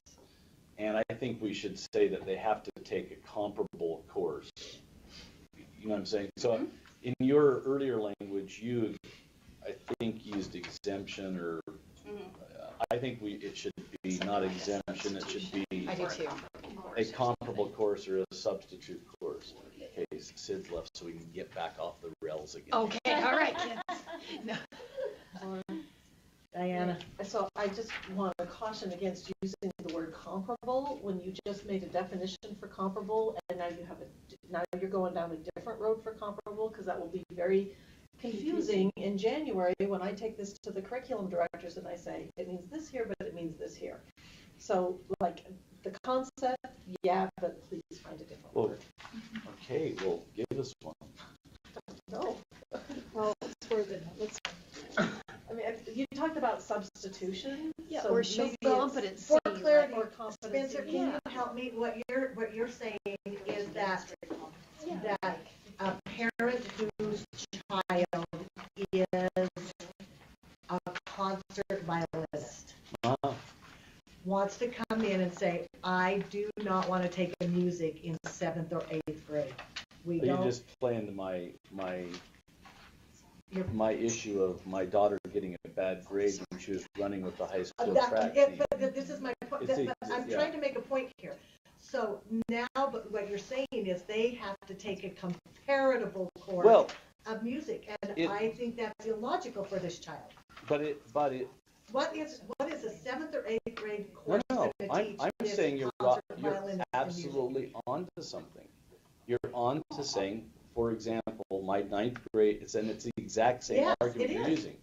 My 9th grade student was told that if she took PE or physical education, the last course of the day, she could go to the high school and run cross country and track with the high school. Now, had this been in place, I could have gone in and said, I want to have that waived, the PE requirement. I'd like to take an extra music, which we haven't had. No, that's not what I'm saying. I'm saying that the physical education class offered at middle school would then be waived because she's running with the high school track and cross country team, and they would deem that as physical education. In your situation, your daughter is a concert violinist. I wish she was. And they may come in and say, look, my daughter already is a concert violinist. I want to modify. And they would say, yes, that requirement is already fulfilled because it is a comparable thing to this arts requirement. Or even go one step further, my son or daughter we go to the mathematics, can take this course. I don't want to take this course because it's remedial, and my son or daughter has passed beyond this remedial course you're making them take. Yes. And we can prove competency that this is fulfilled. That way it's a comparable trade. But it's in these areas. It can't be just, I want all of the mathematics, language arts, history, and waived because my daughter is a concert violinist. That's not what I'm saying. I'm saying you got to have something for each one of these, and it has to be viewed as comparable. Who's determining that? Well, the LEAs are going to, but I think it's obvious that my daughter should not have gotten a B in physical education because she was running with track and cross country at high school for physical education, and this would have allowed that to happen. But she still is maintaining, she's still taking that required course, meaning she's still well-rounded in that. Okay, Jen, I'm just thinking. Okay, so I just keep thinking that it feels like the conversation, we're really dealing with two different things. And I almost think we need to keep it separated, and we need to keep the language that we had for high school in red. Right. So, because right now it's struck. Right, keep that I one. think we need to keep that and then, On 357, on those yeah, lines. and then this that we have in blue, we've got to make sure, we're just talking 7th and 8th grade here. And then that's where we've got to decide what we mean by 7th and 8th grade. And I agree that we need, it can't just be any old exemption. I don't like the word exemption. We want to guarantee that they are doing something. If it's digital literacy, we need to know somehow. We need to give a direction that. What about the word similar instead of comparable? That in health or in mathematics, it needs to be a similar subject or similar topic, or. Can it be outside the school though? Personally, I think if you're doing it with the parent, it can be. Right, and that I guess Yeah. that's the clarification we would need. Right, and I mean, Similar is and one of the, I'm looking up, Synonyms. and similar books. yeah. If we are talking about, modification, substitution, comparable, then the language that's currently there that aligns with what's over in high school graduation requirements, I think is much more what you're talking about, Yeah. and we could probably stick with something similar, and it wouldn't be nice because it's already over there in high school Right. graduation requirements to maintain consistency. Yeah. Although I would say it's not 100% clear over in high school graduation requirements either. So we But- just But we- unread the red and the strike And then- through. Mhm. And then we create something over in Similar 7th for and middle 8th. school. Yeah. Because this is just 7th, because 9th is considered. 9th is high school, yeah. Diana? So Darren just had a really good idea, which is maybe the language should be a similar course or experience, and that'll take care of Experience. the Yeah. the other. Yeah, but then, yeah. Yeah, and Because- this would be a little different. Because, because I look at your situation and I say, by the way, I think it's great that we have a vast, different situations, because I think that's what we're trying to write this for. But then your son who took revolutionary history for the year would fit into this because they could go get the waiver for U.S. history. Yep. That would be a comparable. Yep. Yeah. The ballet would be comparable for the arts. And there's an acknowledgement of that,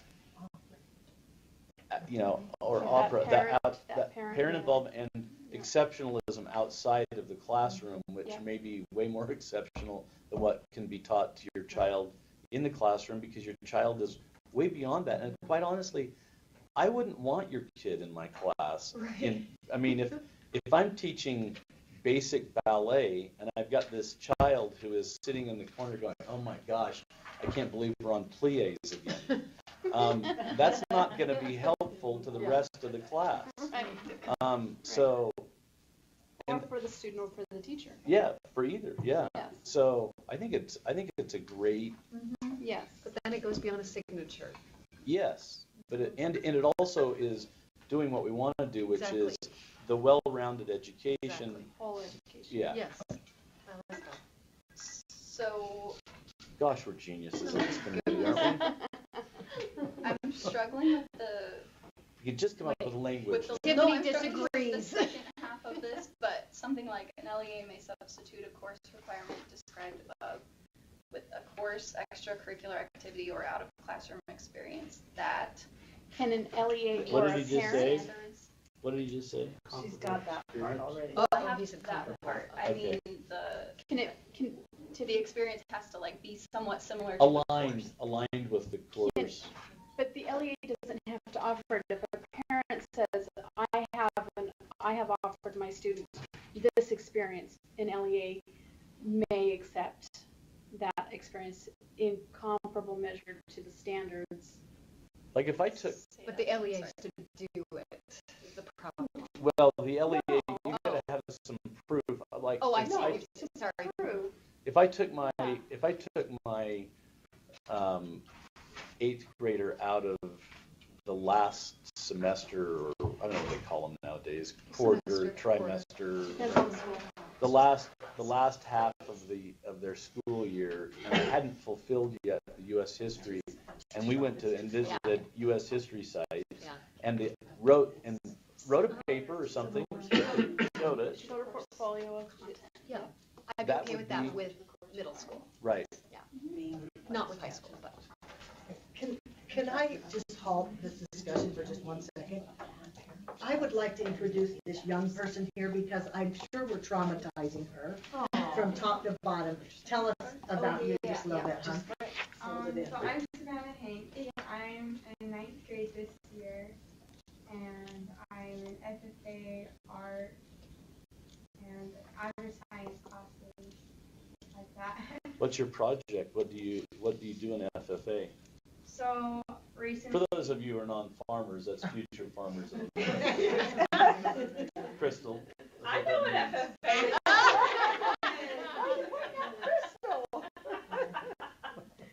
So recently I've done I've been in like the public speaking categories, and the Agri-Science Fair is in one of the public speaking categories. And me and my friend Sarah, when we did a project on how much people know about animal byproducts, and we sent out a survey via social media, and it got over 140 submissions on the survey, and it just kind of tested people's knowledge of animal byproducts. Like lard, sinew, hoof, yeah. Yeah. I'm very British. Yeah, so stuff like that, and we use that information to provide graphs and stuff, and then we took it to the state level, and we got first at the state level, and then we qualified for the national level, and we took second in the national level. Wow. That is awesome. You know, it took me a minute to realize that you were so young over there. Would you like some? Would you like some? Animal byproducts. And gave Tiffany a minute to write while we're hearing from you. Thank you, Savannah. I hope I didn't put That's on not the the spot. animal. So, and I just want you to know, I know we're right in the middle of this, but we need to take a 1 minute break. Okay, 1 minute. And you can work on what you need. Oh, she was reading my book.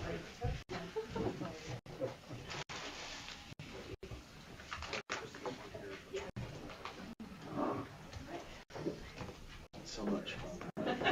I know what FFA is.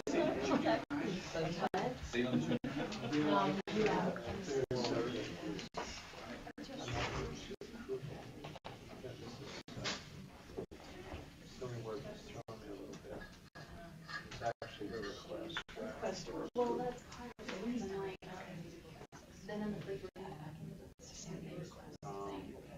Oh, okay. Yeah. See, and that one is just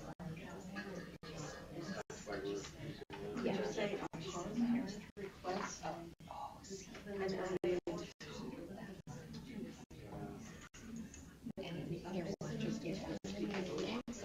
love your series.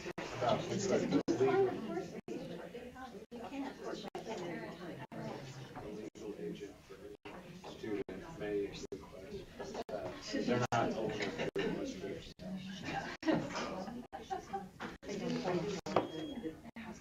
That request part from the parent has to be finished, because that's what they're doing. So this makes it sound like they want it to be initiated by the parent. Yeah. Why would someone do it without? That's a good question. That's what I'm wondering. Well, no. Why does it? Who's out there? They couldn't, but could an LEA initiate? It almost makes it sound like an LEA couldn't initiate, but I think they could. Meaning in an IEP conference, the parent, but the parent is still there. Right? See, this was. So I don't know what the reality is. Yes. So maybe the parents is the actor, not the LEA. But the LEA has a policy. It's not just So trying to is it build courses in middle school, because we're talking middle school, not what's your consequence if you don't teach them history? Are you not gonna pass that? No, I'm saying, but there's got to be some flexibility.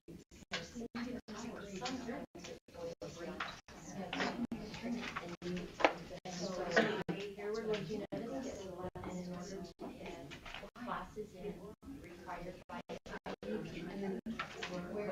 Is that 1 minute? Now we're looking at third period. Okay. And this is the Thank you for letting me have 1 minute. I think we've lost Carol and Spencer. Carol's still here. I have the teacher blog. I know, just really. Sorry. I got it.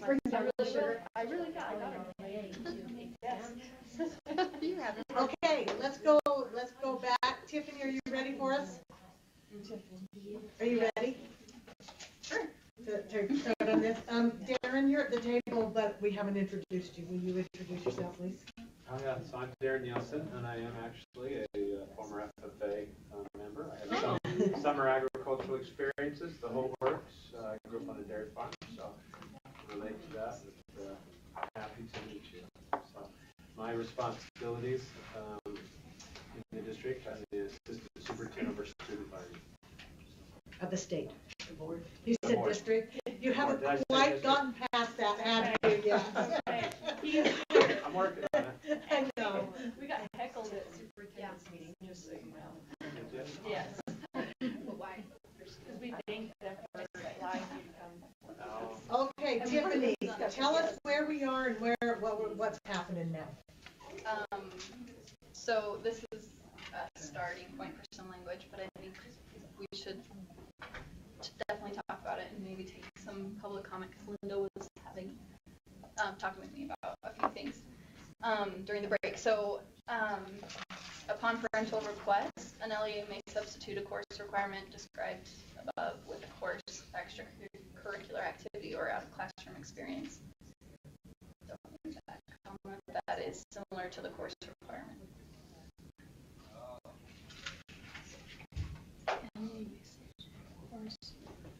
Subscribed. So questions we still have is whether an LEA needs to establish a policy. I don't know. I don't know that we need to require them to. We're telling them that they may.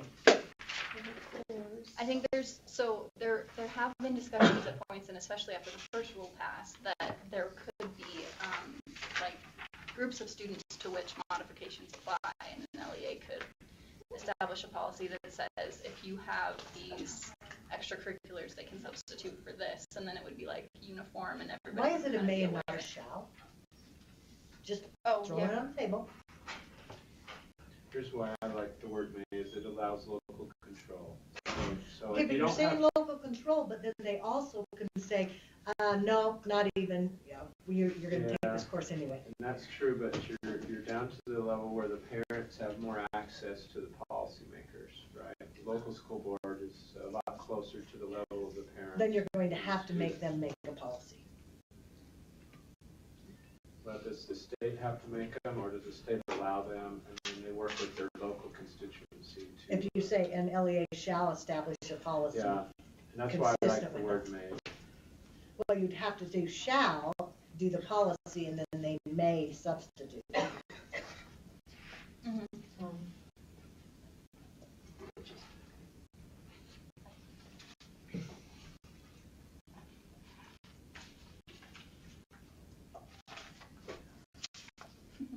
No pressure. Okay. And what goes before that? Is there something else that goes before that? This would go right under line. I would say this would go right under line 199. So what's right before it is at the discretion of the LEA board, and LEA board may offer additional electives or require a student to complete. Say it again, 199? 199, so in the middle school section. Oh, yeah. Okay, so. And these would be the state middle school course requirements.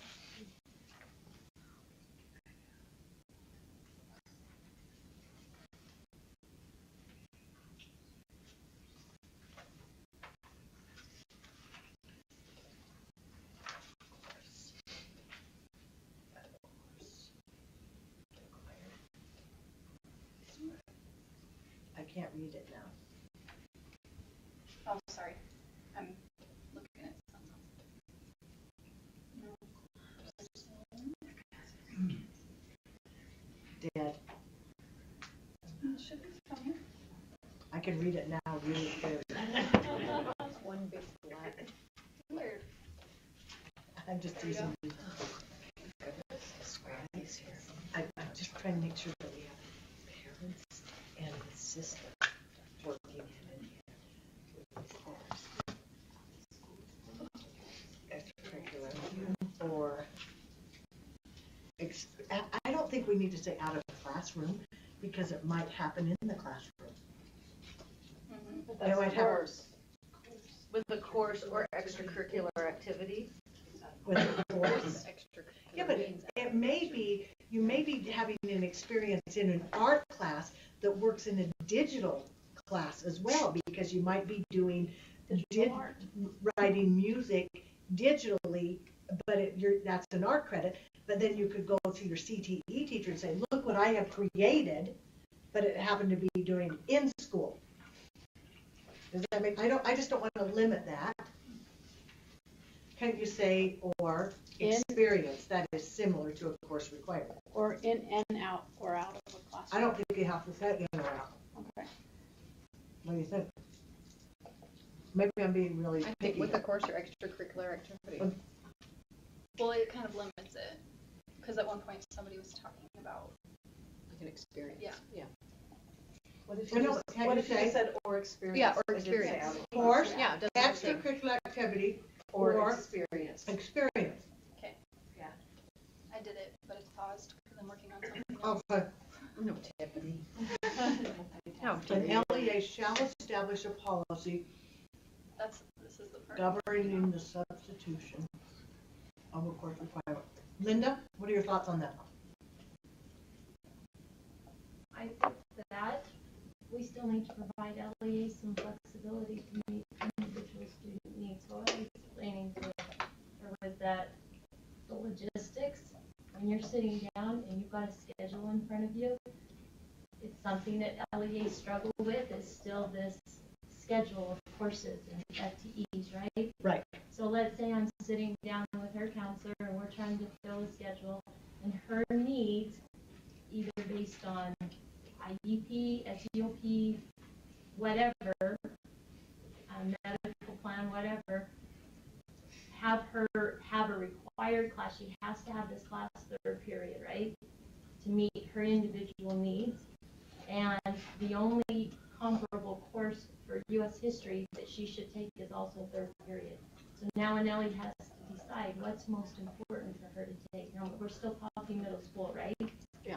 So if we determine she has to be in this class to meet her IEP needs or medical needs, and that's more important than U.S. history, are we not going to let her go on from middle school because she didn't get U.S. history? Well, I think that's very individual based, and that doesn't saying, fault this. but it does, because you're saying, no, it's got to be comparable, it's got to be, you're not allowing us to exempt it based on what?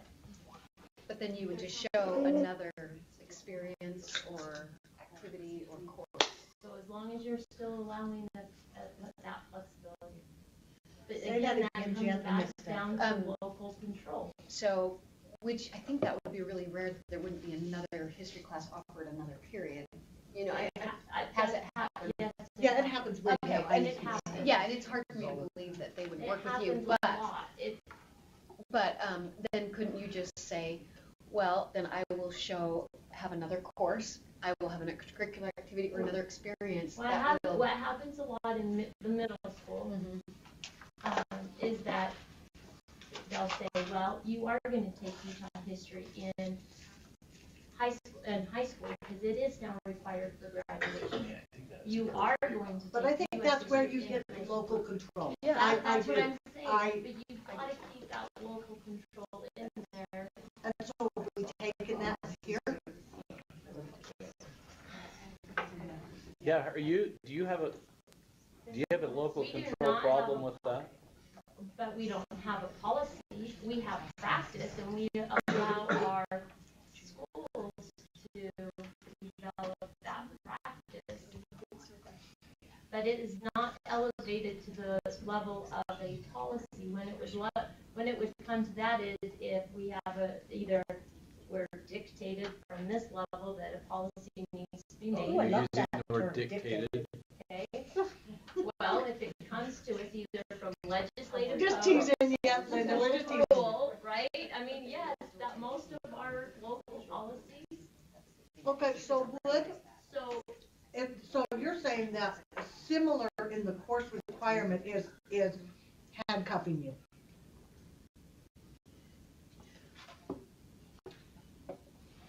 Yes. Yeah. Yes. Can I say something to Linda? Just- Yeah. Then Linda, and the thing I wanted to say too is, so she doesn't take the history class. It doesn't preclude her from going to that's graduation. what I'm saying. So why are we still requiring it? Because we want that to happen, but 7th and 8th grade doesn't count. Right, so really you still are allowing local control. And at our level, if the school, their practice is fine, then why do I need a policy? I only need a policy to govern that if I need them to. Okay, but comply. take policy out, go back to the first section here. So you would want it to be something like, upon parental request, the LEA may substitute a course requirement described in section K with a course extracurricular or experience, period. Yeah, but that doesn't give you that means you can do it in any area. It doesn't, so all we're saying is math should equal math, art should equal art, history should equal history. But all that's we're where saying. she said it gets at the local level is Yeah, very difficult. so I think, I'm just telling you reality. What's happening is you sit down and you want to fill those core classes. English is, we all know, you have to have English, right? Math, science. Now we start getting into soft subjects. I hate to use that term, but that's soft subjects, elective subjects, and now you've got to have some flexibility because of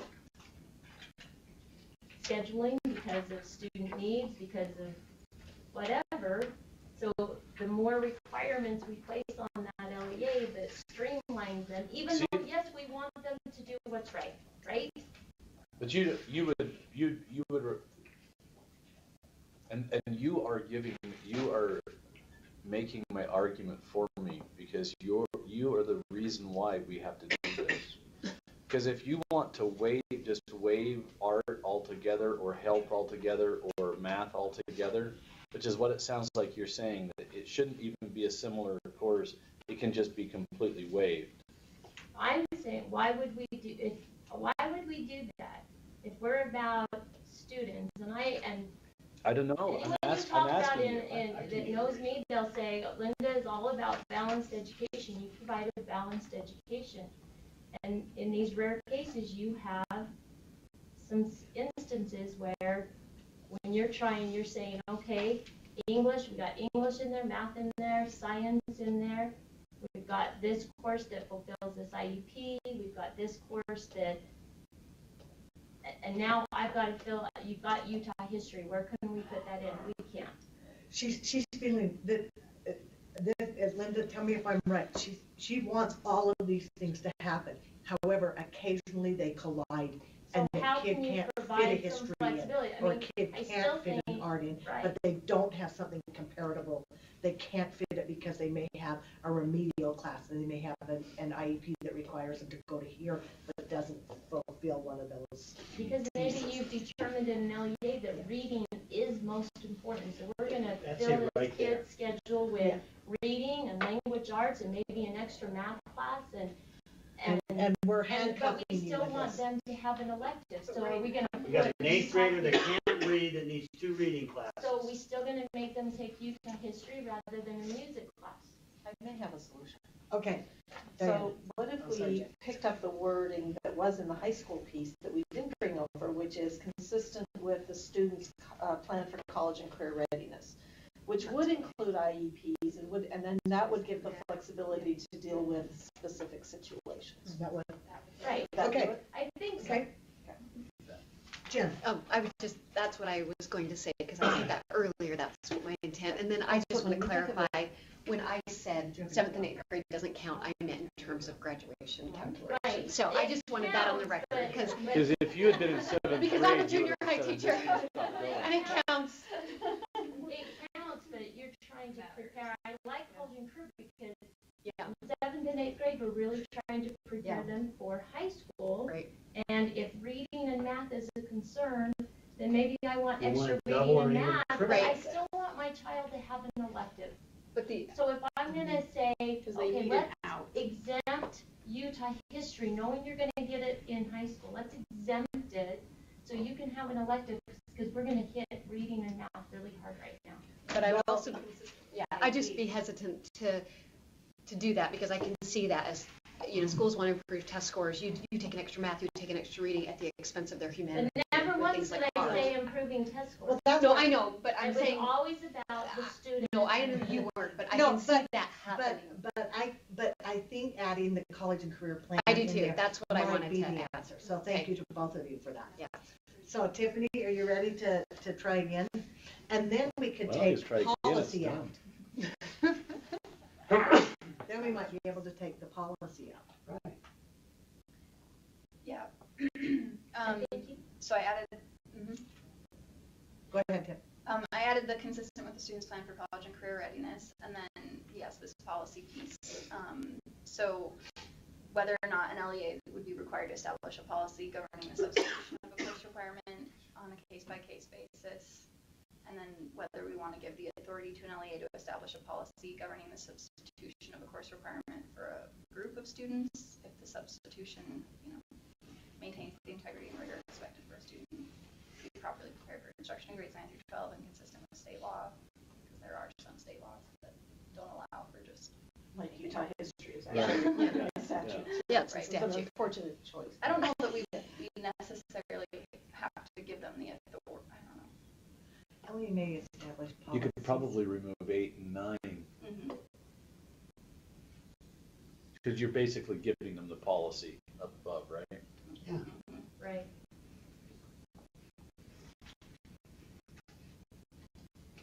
What if the LEA says no? To the parent? Just throw them on the table. Right, that was my question Should earlier. They have What to they say promoted? why it's not. Okay, They would then have they to could say no. justify that it But they doesn't could match say their- no. They would have to justify Well, it. can I tell you what I think it should say if they say no? That they can appeal to the superintendent, state superintendent.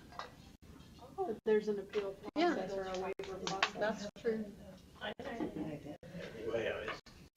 What? To the local superintendent, the local board. Yeah, maybe the local board He's saying something instead of us. Hello. I'm saying that I know of cases where a parent cannot get the attention of the principal to do it. Mhm. And I'm not saying this happens everywhere. It certainly wasn't, it's NEBO, right? What, JUAP. It certainly does not happen in JUAP, what I'm about to say. But that the principal is backed up by the superintendent. And thus, it's over. And I'm saying, in the case of a person who is a fantastic opera singer, a person who does ballet, fantastic ballet, that if the local school will not acknowledge that and the superintendent will not acknowledge that they ought to be able to appeal someplace.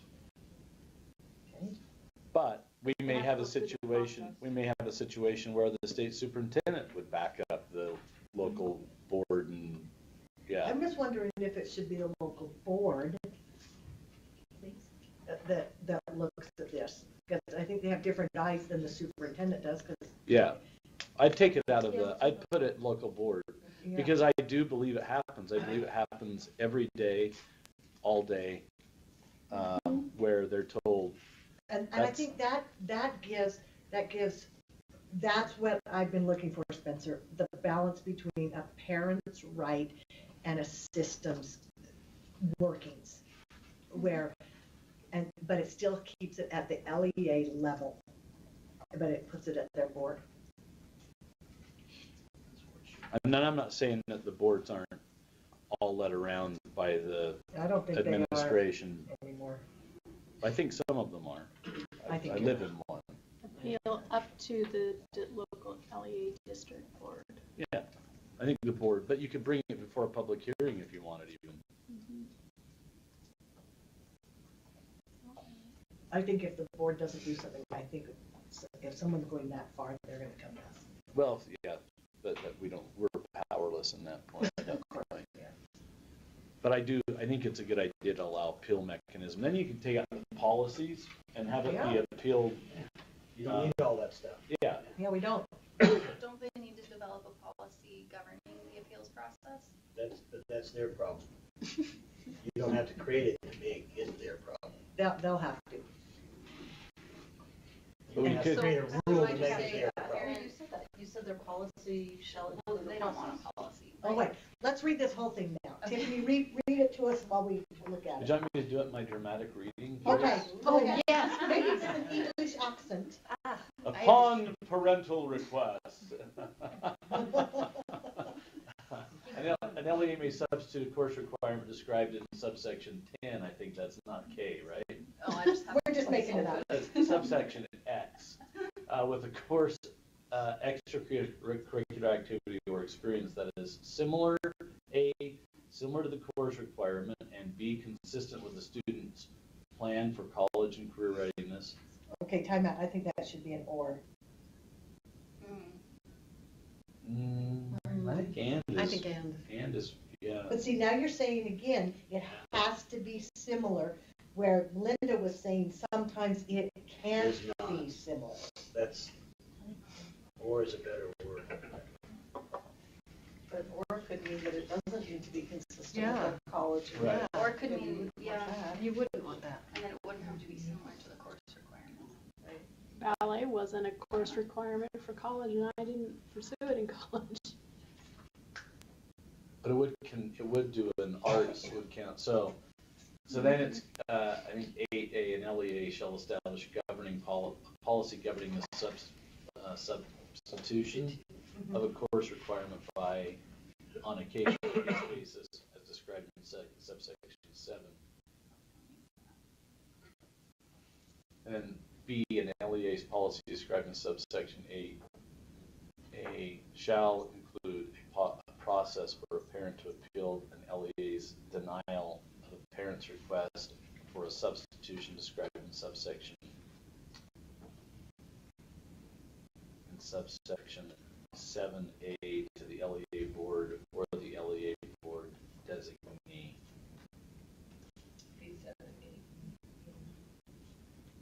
I would just say to the LEA, well, I guess if an LEA wants to set it up, that they have a different appeals process that they can, right?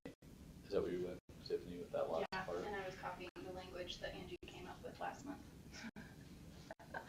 Okay, I still want to go back to the or, Yep. because it either has to be similar, or it with an or it has to match their college and career plan. It has to meet one of those. It has to be similar, or it has to meet their plan. It might not Because like meet your both. ballet, I is a would course say requirement. It might not meet both. But it wasn't your college and career. Yeah. It was your human goal. Yes. Okay, I am okay with that. Okay, so it has to meet one of those. Did you do that so fast? Yeah, pasted right. Okay, but we did talk about not having a policy. Linda, I don't have any rub with having that because you're gonna have to establish something. Yeah. Okay, Because all otherwise, right. our class. And by the way, Right. in keeping with your ag stuff, this is how sausage is made.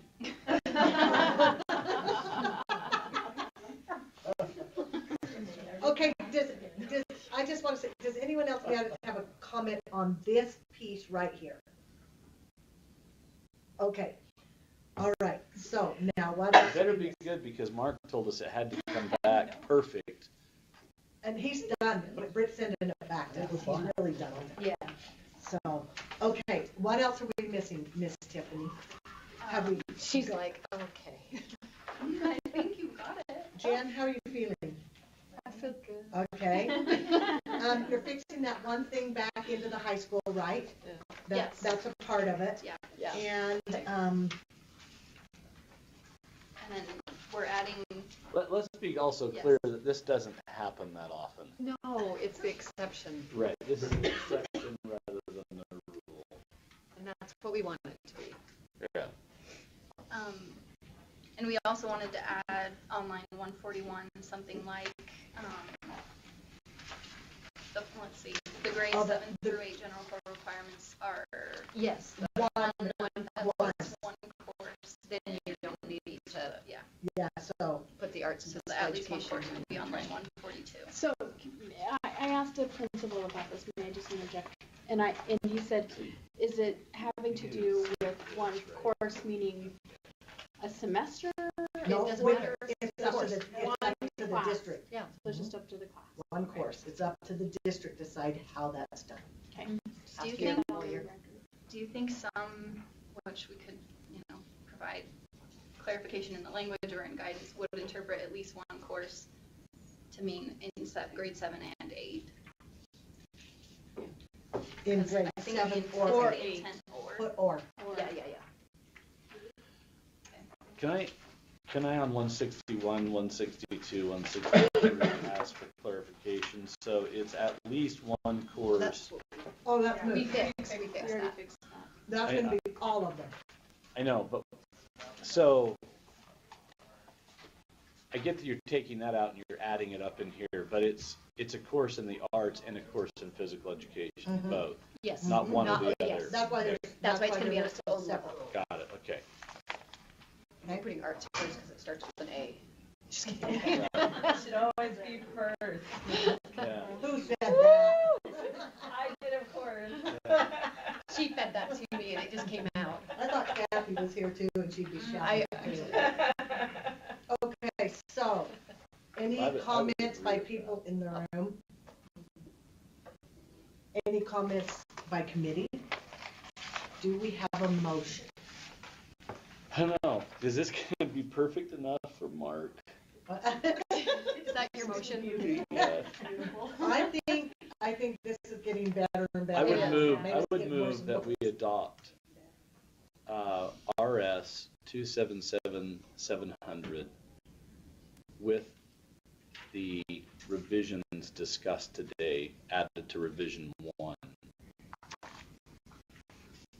One clarification.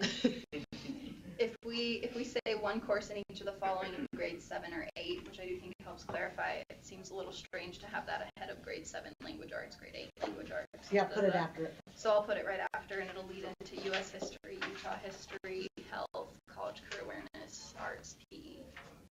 Yeah, that makes sense, doesn't it? So the others are. Just a moment. You said one course in history and Utah history and arts and PE. Yeah, So you put history with the health education, college career, and arts and physical. I thought that was already going to be mandatory per grade. No, those are all individual. I mean, they're all one course anyway, so really, one course in grade 7 for English, one course, it really could put it ahead, and it means the same thing. Everything has equal, No, because we put 7 or 8. but you've got grade 7 language arts, grade 8 language arts. Yeah, it would make sense to put it after, but really, you're taking each of these, one course of each of these, so nothing, But don't you think it makes more sense to put it right above health education? Oh, yeah, I'm fine with Yes. that too, Yeah, but right above really, health the intent is education. you have Not- one of not each of these. U.S. history, No. Utah history. No, Okay. no, Yeah. no, right above health education. Right. Perfect. Yeah. Okay. Thank you. And that's 7th or 8th. Yeah. And that is already contained in my motion. because of the Yes, it amendments is. we're talking. I heard it. Okay. Savannah, government at work. Okay. Any more discussion? Seeing none, all in favor? Aye. Hi. Oh my gosh, you guys. Oh, here we go again. I feel like we should join hands. Okay, and Spencer, this is on final reading, correct? Right. Okay. Got that, We Sharon? should be in. Yep. We should be running. Can we, everyone breathe in the room? Yeah, we don't Okay, have an now- easy one. We still have one more to go. Oh, goodness sakes. That's a heavy lift. Hope this one doesn't involve me. Oh. We can somehow figure out how it can. Yeah.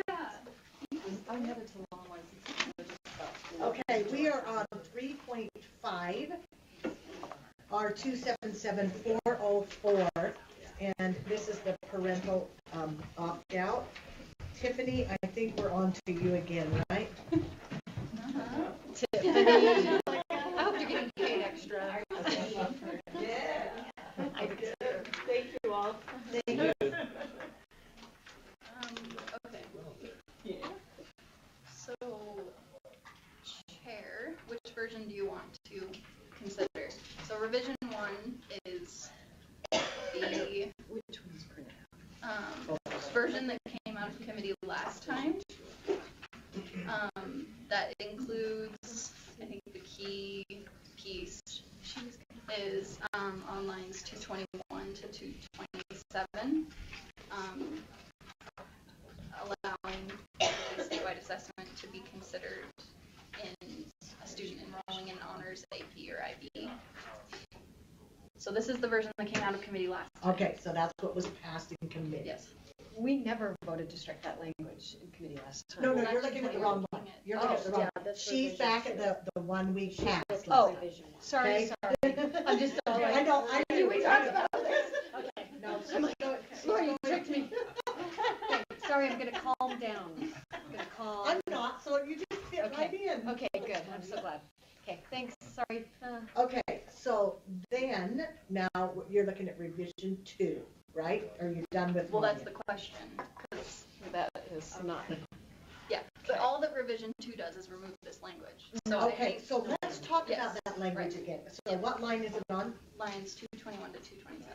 I don't have it. It's in. It's the one that's printed out, it was underneath your stack of Oh, Brian. Yes, It's in revision 2?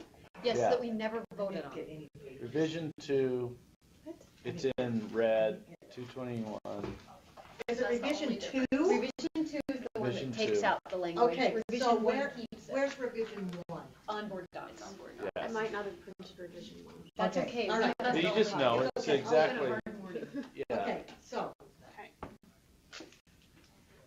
She had it in a stack, but the coffee spilled on it. And And now that's it's why an she empty. doesn't have it it it yet. was the youths that did it. I'm sure. Oh, the youth did do it. Okay, so 221, Tiff, will you go over that? That this is what was passed. We as Yes. a committee passed this. We did. So If, we passed it without it being stricken. We did. Right, Yeah. so read this. revision 1. An LEA may consider as one of multiple lines of evidence a student's score on a state-required assessment to determine whether a student may enroll in an honors, advanced placement, or international baccalaureate course. An LEA may not prohibit a student from enrolling in an honors, advanced placement, or international baccalaureate course based on a student's score on a state-required assessment or because the student was exempted from taking a state-required We had like, We, I thought we like We wrestled did. to the I death on passed this. it. Okay, is anyone uncomfortable with what we passed last time? No. I think it's very clear that they can use it, but you can't So- discriminate against someone who doesn't. So is that, but why Okay. are we having this discussion? Because I the think that's public why is, it got sent back to committee. Yes. the public Is, That's why this got is sent back not to committee last month. clear on that. Okay, this language is pretty clear. It though, is What can and can't be done. But hang on, did we have a motion to send it back No. to committee last month from the Uh-huh. state, from So the what- board? So what happened was, this version was ready to be passed on second and final reading. Jenny made an amendment regarding Oh, yeah, that's. including And then it came back. scores An- from the An assessment opt-in, that's what happened. in like demonstrating competency for a course. Remember that whole, Yeah, and then that failed. And then and then there was a motion to pass this version second and final reading. And there was confusion around the version that passed out of committee. So it got sent back to committee. So, thanks, Jenny. That was not my intent. I had No, other Jen, intent. I would like to see. I'd like to come back to you on that. Okay. And tell me, what do you mean by opting in, and is there any type of verbiage that could be used for that? Okay. That, Can I read do have what- clarity, Yeah, I actually That- have it right here. that doesn't discriminate now against those who opt out. Okay. It's gotta go both ways. Can I read what Tiffany and I kind of came up You with? kind of worked on it, okay. And then, Does we she can have kind it of go from there. Right there. So it says, well, I will read it to you, and I'll read it with an accent if you want, or not. Yeah, accent. In accordance with subsection 53A 15-1403-1, an LEA shall reasonably accommodate a parent's or guardian's request to allow a student's performance on a state-required assessment to fulfill a course requirement or be considered in determining whether a student may, we just continue that. So it just stop with fulfill a course requirement. Yeah, the only thing that you're adding is that's in red here. Yeah, because we were maybe going to combine that. And the intent, and clean it up if you want. So imagine, as you do in classes, you have a final. Well, so if a student opts out, they take a meaningful assessment or have a meaningful activity at the same time a student is taking the state assessment.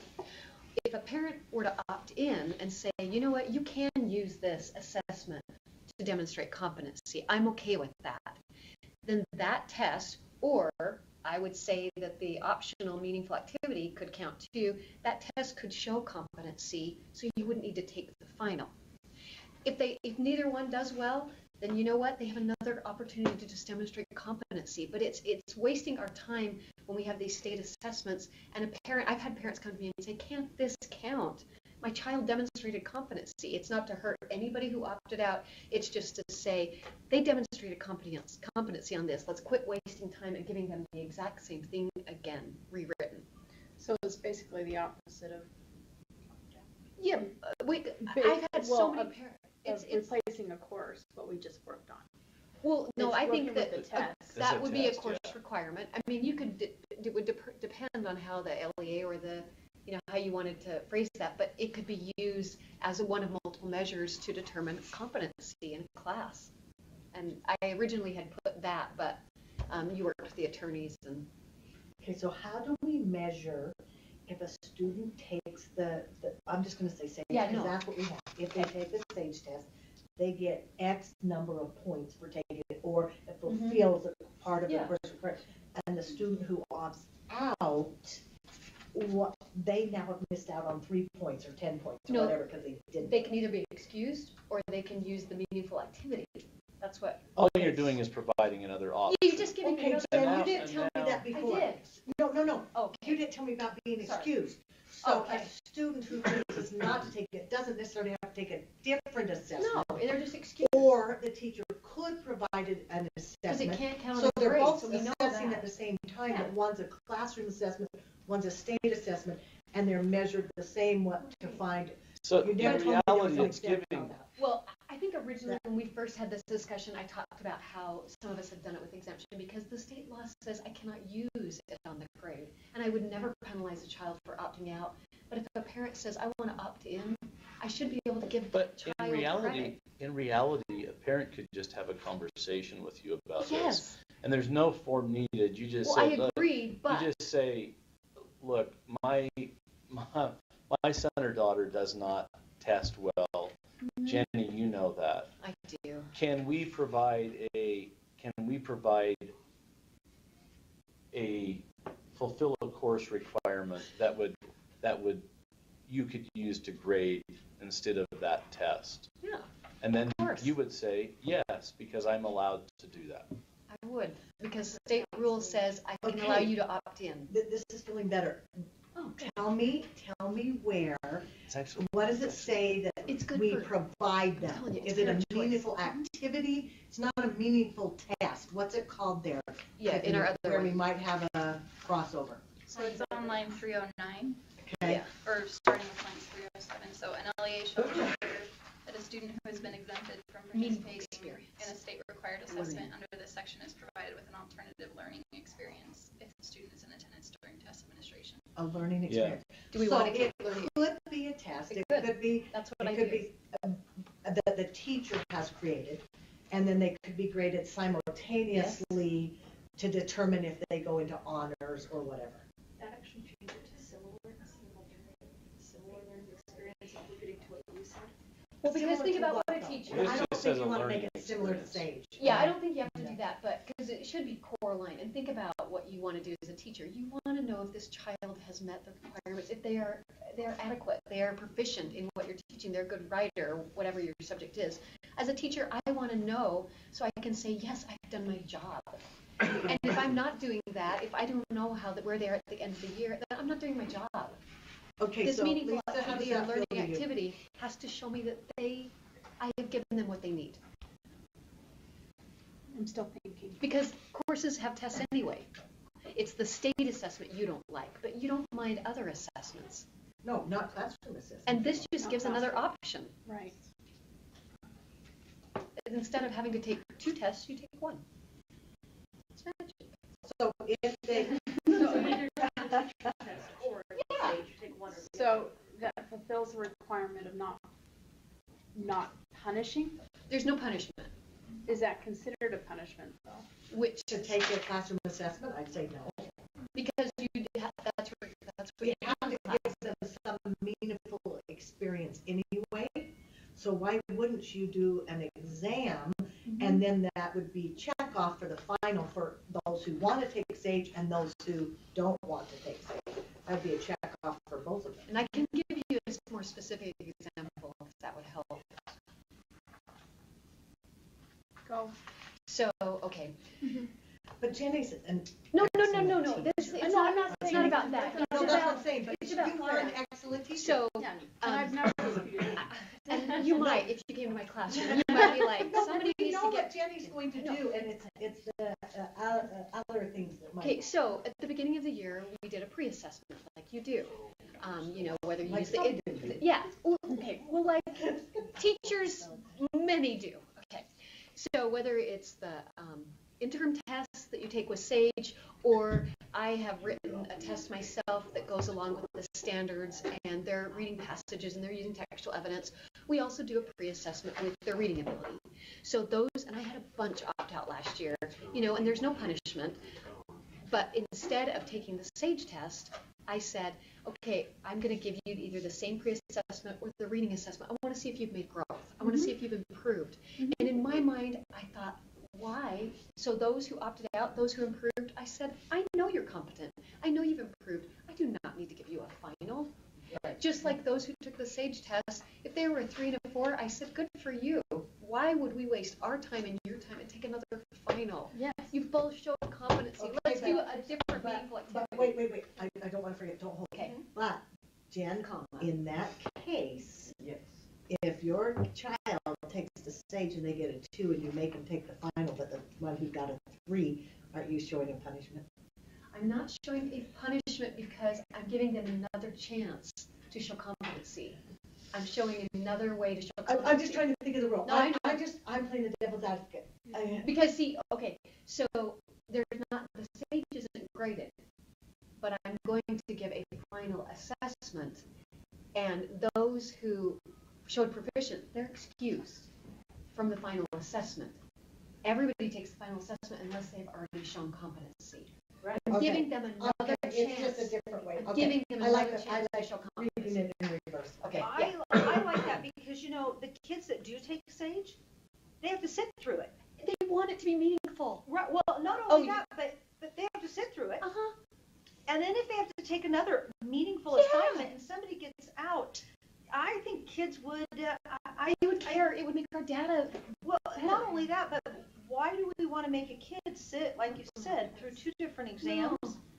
So I really like that. But I actually really like this, that it's a parent's right. Yes, and we Right. want parents to opt in. I didn't came to me because I had parents come to me and ask, and I'm like, it's unclear. It's their right to opt in or to opt out.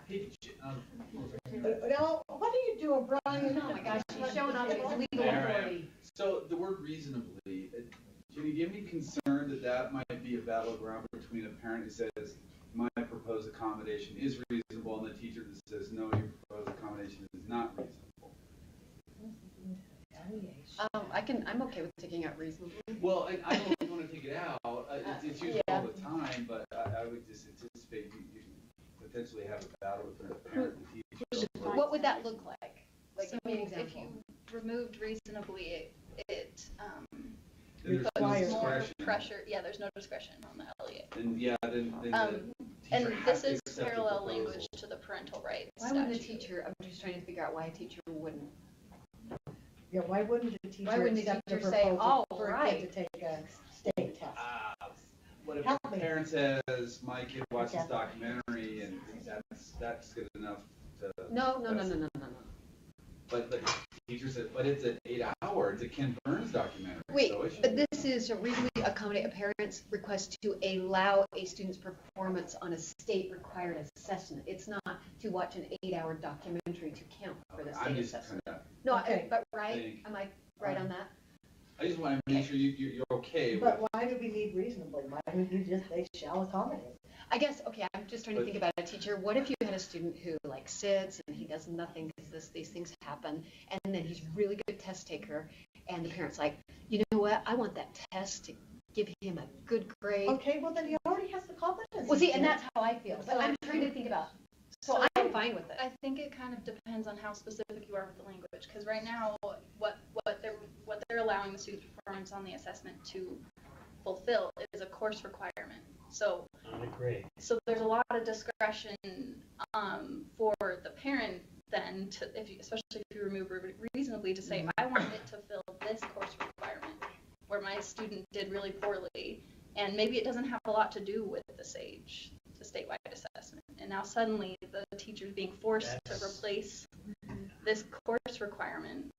Yeah, So you want some discretion, Yes. you want the teacher to have some say. Yeah, I mean, I think so. Yeah. Or you But need you're to right, change. reasonably is a very ambiguous word. Yeah, it's in the parental rights statute. This is parallel with that language, for whatever that's worth. All right. But you could also get the fulfill a course requirement, you could tighten that up. So I think it's Maybe it either should be end to you could fulfill a tighten up. course. Well, and can I say what I originally Because had? it sounded like a piece of the course, So- not the course. This is what I originally had, but I don't know if it worked with the attorneys, that a parent may allow a teacher to use any part of a state-approved assessment as a piece of student work to assess the student's performance. That was my intent, and that's what I originally had. So how can we Kind of write like a that? portfolio. Yes, Yeah. yes, which I was thinking of you. Thank you, Wilkins. Terry, It's you all have a about comment? you. You want to come up? Actually, I love the idea, but I'm worried about the application. Okay, yeah, I'll come up in a minute, because we had quite a conversation about this, and Tiffany, you were involved in that. But when it continues, really what you're talking about is this year's assessment, because there's gonna be a new assessment. Yeah. Okay, so let's put it in the context of what we're talking about. Yeah. That matters here. Okay, so that's the first thing. The second thing that matters here is if it fulfills a course requirement, now you're heading towards a credit Yeah. at the high school. Yeah, so we've got to fix that. I'm not. Okay, so So that was helpful. that's an issue. And that's not what I Wording wanted. Because then when you're heading towards a credit issue, then it becomes what role does grading play into credit Mhm. in any individual teacher's classroom? Mhm. The concept is actually quite great. I think it's great. But I'm worried So, Jim, about the what can we put there? application. So Well, not so filling the this course, is not I know work- what you're trying to say, Yeah. course Okay. requirement. You got to avoid A piece credit. of student A performance. course To requirement. assess students' performance. Well, just put which does. So wait, hang on here. Wait a minute, you guys.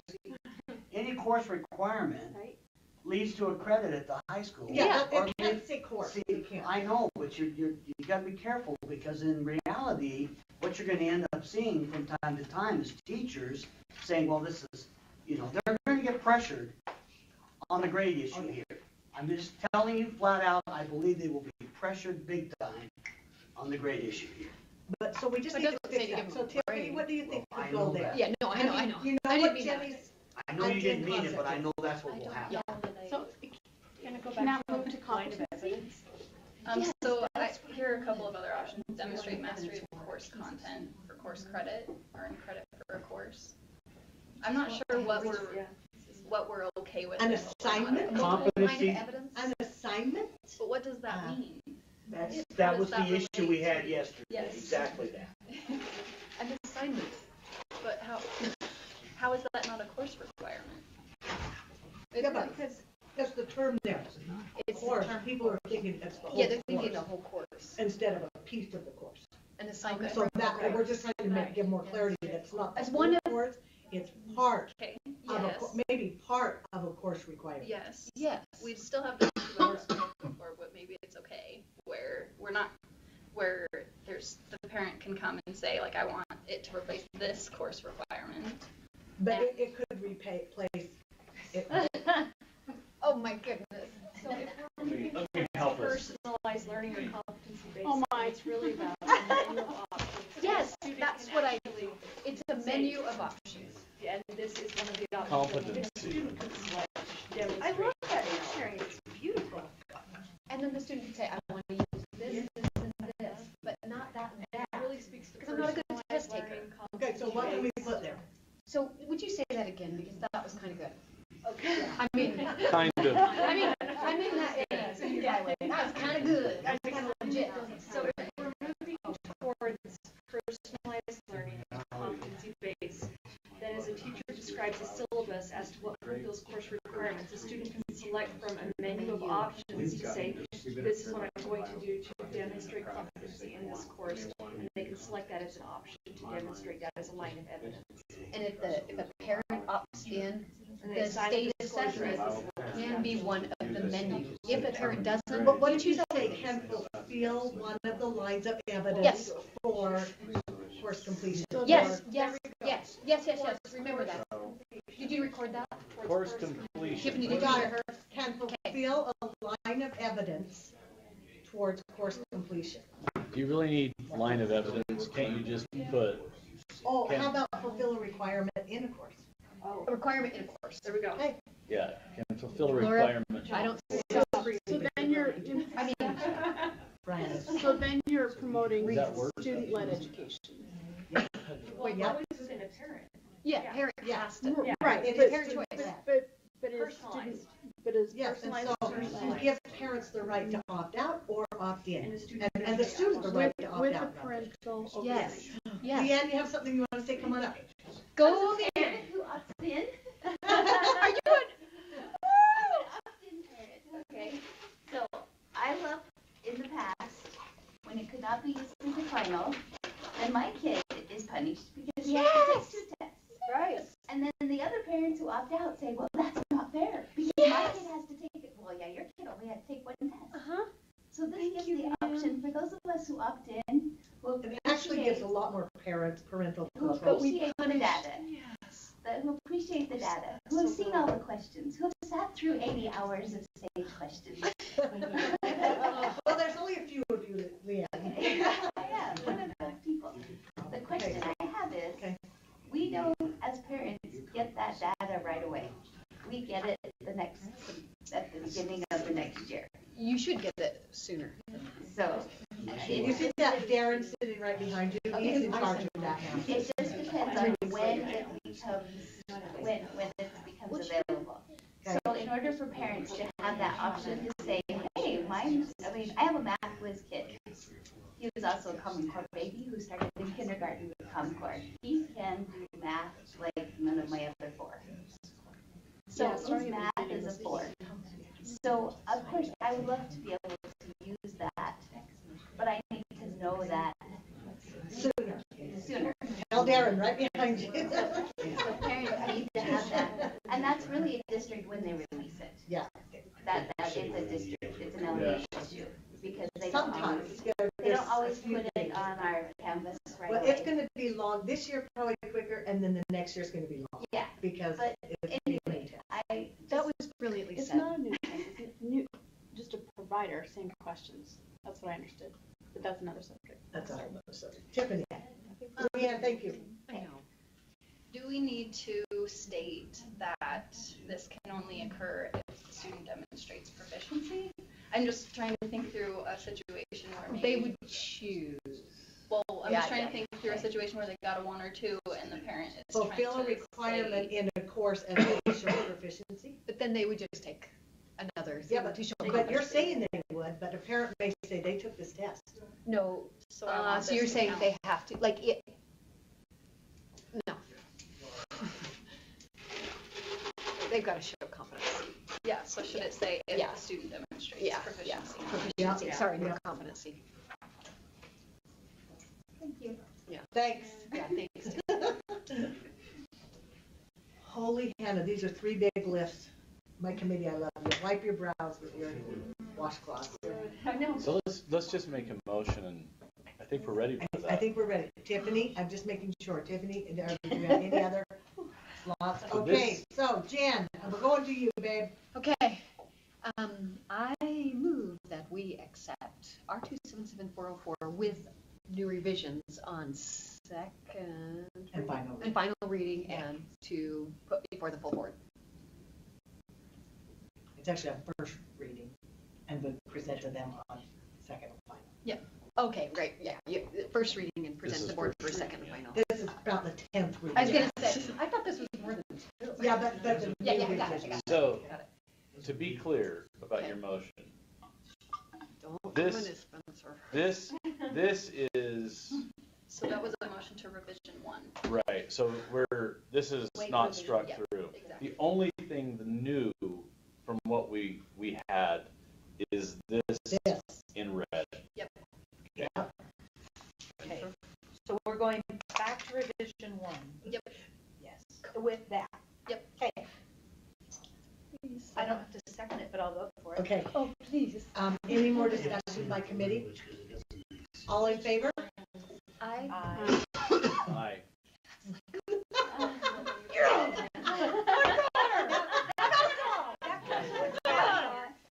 Okay, sorry, I Love just. it. You have to go jump out of a plane. I just- with my There kids. are no emotions in this committee. None. Okay, the next ones are not heavy lifts, everyone. The next ones are not heavy lifts. Okay. Right. I don't think. Aren't we going on to? We're going on to, I think is it 3.6 now? Is that where we are? Yes. Okay, thank you. Our 277708 enhancement of access to students, this is an amendment. This is, I think it's Brian. Brian, did you get this one? It's not printed out. Yeah. Brian Olmsted. Yeah, where is he? I can talk about it. Okay, go ahead. He's not here right now. Okay. So it's adding into it, right now there's, it's, the EARS money is very, very specific in how it can be spent. With specificity, it actually then makes it possible that those that need it the very most actually aren't getting that money. So to be able to open it up, if we look down on lines, where the lines are that are the most. 23. No, it 36, 38? it takes out a bunch of stuff. I know, but it starts with 30. Yeah, I'm trying to find where it means the most. Well, I think 23, Patty, is where we talked about scores below proficient, because you just had low performance before. And one of the reasons is because it wasn't getting to the students who could use this money, but statute uses these exact words, and we didn't have it in rule. So if we go to line 139, Okay? Yeah. it's the LEA's application for at-risk money. So the student is at risk for academic failure. And Yes. that is the most inclusive. Do you want to come up and speak to this one too as well? Which is academic failure. And before it was very specific as to talking about at-risk students instead of Right. at-risk being at-risk for academic failure. So it opens it up. So instead of narrowing it to A, B, and C, it conglomerates it to be students who are at risk for academic failure. Okay? So, Brian, I don't know if you have anything to add. Let's just see if they have any questions, if the committee has questions first. Does anyone in the audience have questions on this? Oh, Tiffany, you're bugging me. Okay. Don't hurt little Tiffany. I'm sorry, I'm a little kind of not doing my job like I should. Yes, Mrs. Stanley. Just at some point I caught an error. Okay, tell us which one. So, there's there's duplication in reporting requirements now with the lines 150 through 155. And then there's also reporting requirements on 162 through 173. So we just need to keep one or the other? Yep. Okay. And I would suggest lines 150 through 155 because the reporting requirements on 162 to 173 are things that we can pull ourselves. So I think it's kind of strange to Okay. require them to report them. All right. So I would just strike 162 to 173. So we don't need districts to send those in because we have it already. Yeah, and we're requiring separate reports. My somewhere else. word, we're going to take something off their plates? Oh, that's not right. Okay, any other questions by committee? Did I ask the audience already? Yeah, I did, didn't I? Okay, do I have a motion? I'll make a motion that we pass out of committee with a favorable recommendation. R277-404 with 708. Want to do it Oh, again? yeah, no, I'm sorry, I'm at 708, revision 1, with Tiffany's suggestion of taking out lines, you want to take out lines 162 through 173. 73. Yeah. And you can do that on second final reading? On second and final reading. For the board. For the board. Any discussion by committee? Seeing none, all in favor? Aye. Thanks, Brian, for coming to the table. Happy to be here. Good luck.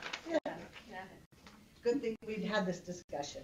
Okay, we are on 3.7, our 277-490. This is the Beverly Taylor Sorensen Arts Program, and there's just a couple of little changes. Kathy, do you want to go over those? Or- Certainly can. Okay. So beginning on line 39, we have updated core curriculum to core standards to be consistent. A recent change on line 63 to be consistent with our other proposed changes. Matching funds means funds that equal at least 20% of the total costs. This is the substance of the change, is to align with code 53A-17-162, which says that LEAs must contribute at least 20%. The board rule, the way it's currently written, says that the state board will provide exactly 80%. We're changing that language to up to 80%. Okay, depending on, I don't have that. Means that equals 20%. it was done just yesterday online. Okay, all right, that's why. The Okay, and is it newly underlined? posted one. And is it underlined Yes. so that, okay, thank you. Here's a copy. It's okay, Kathy. You and I Okay, have done it's this. on line 63, changing that to at least. At least, yeah, because you and I talked about that, so, okay. Yes. Other changes on line 103 through 106, starting actually at line 100. Let me go back. The LEAs need to send in on line 92. LEAs must submit a projected budget by May 1st. Then we'll determine the exact percentage not to exceed that projected budget. The reasoning is that, as you know, over the summer this year, many LEAs gave very, very large increases, which had a huge impact on our projected budget, and it made it very difficult to make the projections. So this gives us some flexibility in what the actual amount is, because LEAs don't really know for sure what their exact expenses will be until they have hired and negotiations are complete. So that's the substance of the change. Okay, any questions by committee? Does anyone in the room have any comments or questions on this? I just want to say how much I appreciate that there's a reason why you're changing it to May 1st, and we're not just making that up arbitrarily, because sometimes we do. So Kathy, I appreciate that there was a reason that we needed it established early. Do I have a motion?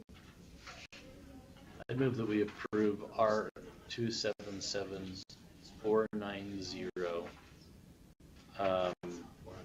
on, is this first reading for this? First reading, but we'll send it always second final, there's no reason not. Second and final to the board, full board. Okay, and also to include at least that.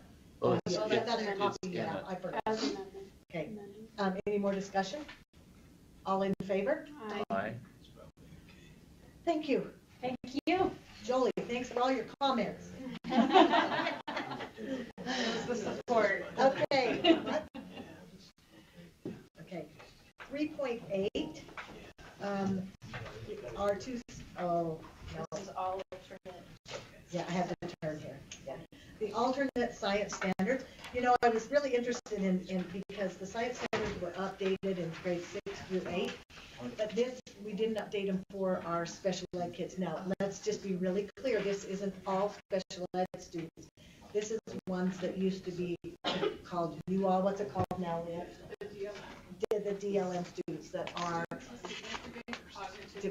that this isn't just a broad, this is a very narrow scope of students that they are redoing the science standards to match what has already been approved. So, does anyone have any questions they'd like to ask? Anyone in the, No, I was just gonna make a comment. I went over these and kind of showed my husband these, and thank you, whoever put these together. I think they're very simple, that kids can understand. Yeah. And I look at, I've had experience in the last 9 months since February of dealing with somebody, and this is great. These are really great for this small population of our students. Anybody in the audience have comments or questions? See none, I'll come back to committee for a motion. I'm gonna ask that we move forward. I don't know how I want to phrase this. I guess we want to move forward with the extended core science with engineering education for students with significant cognitive You know what? disabilities for Utah. It says this is just informational. Oh. We're Yeah. starting the stakeholder feedback. Oh, yeah, that's right. Because we've got the. Okay, so there is no motion. Sorry, Terrell, I threw you jumped the off gun. there. Okay. I guess we better get those. In 3 months. Okay, well, we hope to give you a motion in 3 months, or a Oh, I motion. know. Can we make sure that this is put on social media with our sites? Because it's not included in this, and we want to make sure, because there may be parents that. Need to know. We need to communicate this. Yeah. That's good. Yeah. And be very clear about what group this is. Right. Because as soon as they see that these are alternative standards, everyone's going to think they're for all of the special Right, ed no, these are for population, and they're not. like traumatic brain injury kids. Things like that. 1% of the population. Yeah. Yeah, okay, I think that would be clear. Oh, thank you, Terrell, for that information. Motion? I think Say we she- motion to adjourn. All in favor? Aye. Okay,